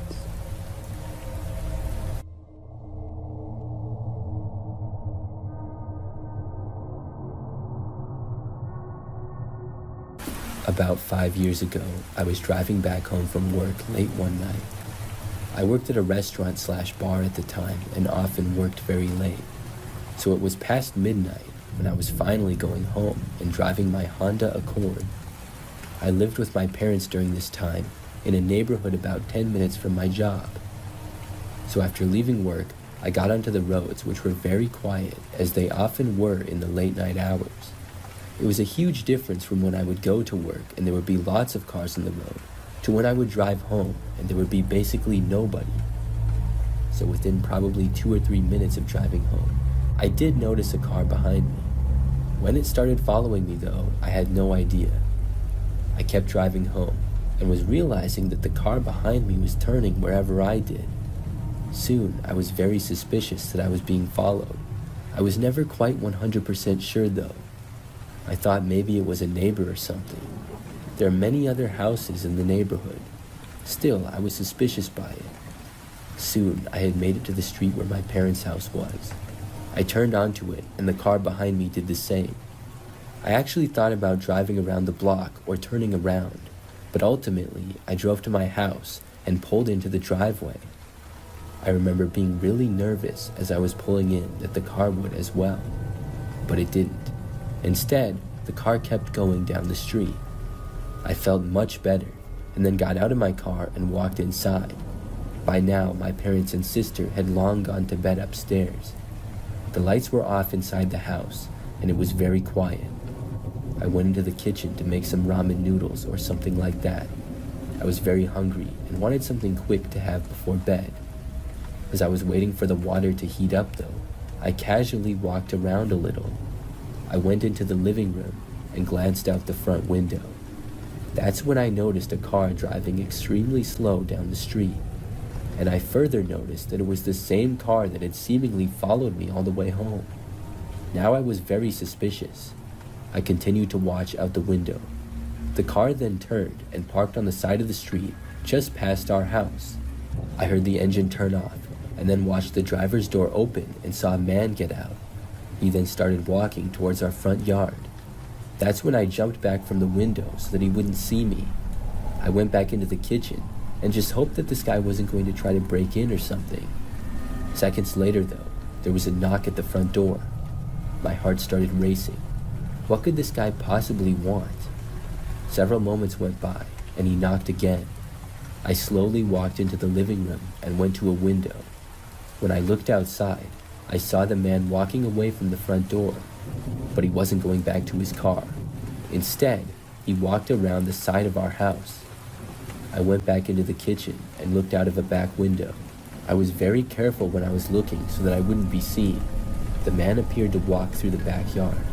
He made his way through the backyard and then went out of sight again. I then went back to the front of the house. When I looked out of the window, I didn't see the guy for a while. Soon though, I saw him going through the front yard. He went back to his car, then got inside. Then he drove away. After that, I went back to what I was doing. I looked out of the window a few more times that night, but he didn't come back. I still wonder who he was, why he followed me home, and what he was doing.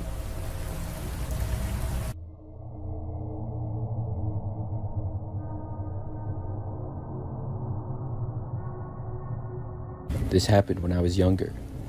My family went on a road trip to visit my grandparents. We made this trip several times, and during this one, I was probably about 12. It was about a 5-hour drive to get there, so we were able to do the entire drive in one day, but as a kid, it felt so long. During this trip, about 3 hours into the drive, we needed to get gas, so we stopped at a gas station. I had to use the restroom, but nobody else needed to, so I got out and went inside the store. I remember that after I went inside and used the bathroom, I looked around a couple of aisles to see if there was anything that I wanted. My mom had told me that if I wanted to get something, I could. As I looked around in one of the snack aisles, I noticed this one guy just staring at me. The guy was sort of short and sort of chubby, but aside from that, I don't remember much. I didn't really know what he was doing, but I soon walked into the next aisle over. Soon, I saw the man there as well. It just kind of gave me a bad feeling, and I decided not to get anything and just to leave. I walked out and left the store and went back to our car. I got back inside and waited for my dad to finish. He was now cleaning the windows with those window cleaners they have at the gas station. After I was back inside the car, I looked out the window, just observing the area. I saw the man who had been seemingly staring at me inside the store. He walked out of the convenience store and to a car which was parked at one of the parking spaces in front. I remember noticing him look in our direction, and I looked away, although I don't think he saw me because the back windows to our car were sort of tinted. I looked back and saw him getting into the driver's seat of the car. The car then sat there for a while, and soon my dad was finally done and got back inside, and we left. We had a few more hours still to go, and we began leaving the gas station parking lot. I was still looking around, and I noticed the man's car start to leave around the same time as us. In fact, as we were waiting to merge back onto the road, he got right behind us. Soon, we did get back on the road and onto the freeway, but the man followed us the entire time. I remember noticing him driving on the freeway right behind us, and I figured that it was just a coincidence. I thought maybe he was just going the same direction as us, and I stopped paying attention. But I looked back probably about 30 minutes later, and the guy was still there. He was still directly behind us too. I started then to get a little concerned. I remembered that a short time later, my brother said he had to use the bathroom. My dad was slightly annoyed and said that he should have gone at the last gas station. Still, he pulled off at the next exit. When we did, the guy behind us did the same. My parents and brother were unaware of this guy following. I'm not sure why, but I didn't say anything to them. My dad found a gas station not far off at all, and we pulled in. My dad parked right out front, and the guy in the car following us parked on the other side of the lot. Just my brother went in and used the bathroom, then he returned a minute or so later. When we left, the guy following us left too. He hadn't even gotten out of his car. There was no question in my mind now that he was following us. We kept driving on the road towards my grandparents, and I was getting more and more concerned. What if the guy followed us all the way there? Probably another 30 minutes or so went by, and the guy was still there. Then, unbelievably, I saw him turn off at a random exit. After that, I never saw him again. I didn't even tell my parents about it, because I was just happy that the guy was gone. I'm convinced, though, that he was following us. Maybe he thought that we lived around there and wanted to see where exactly. I'm not sure why else he would suddenly stop, but I'm just glad that he left us alone.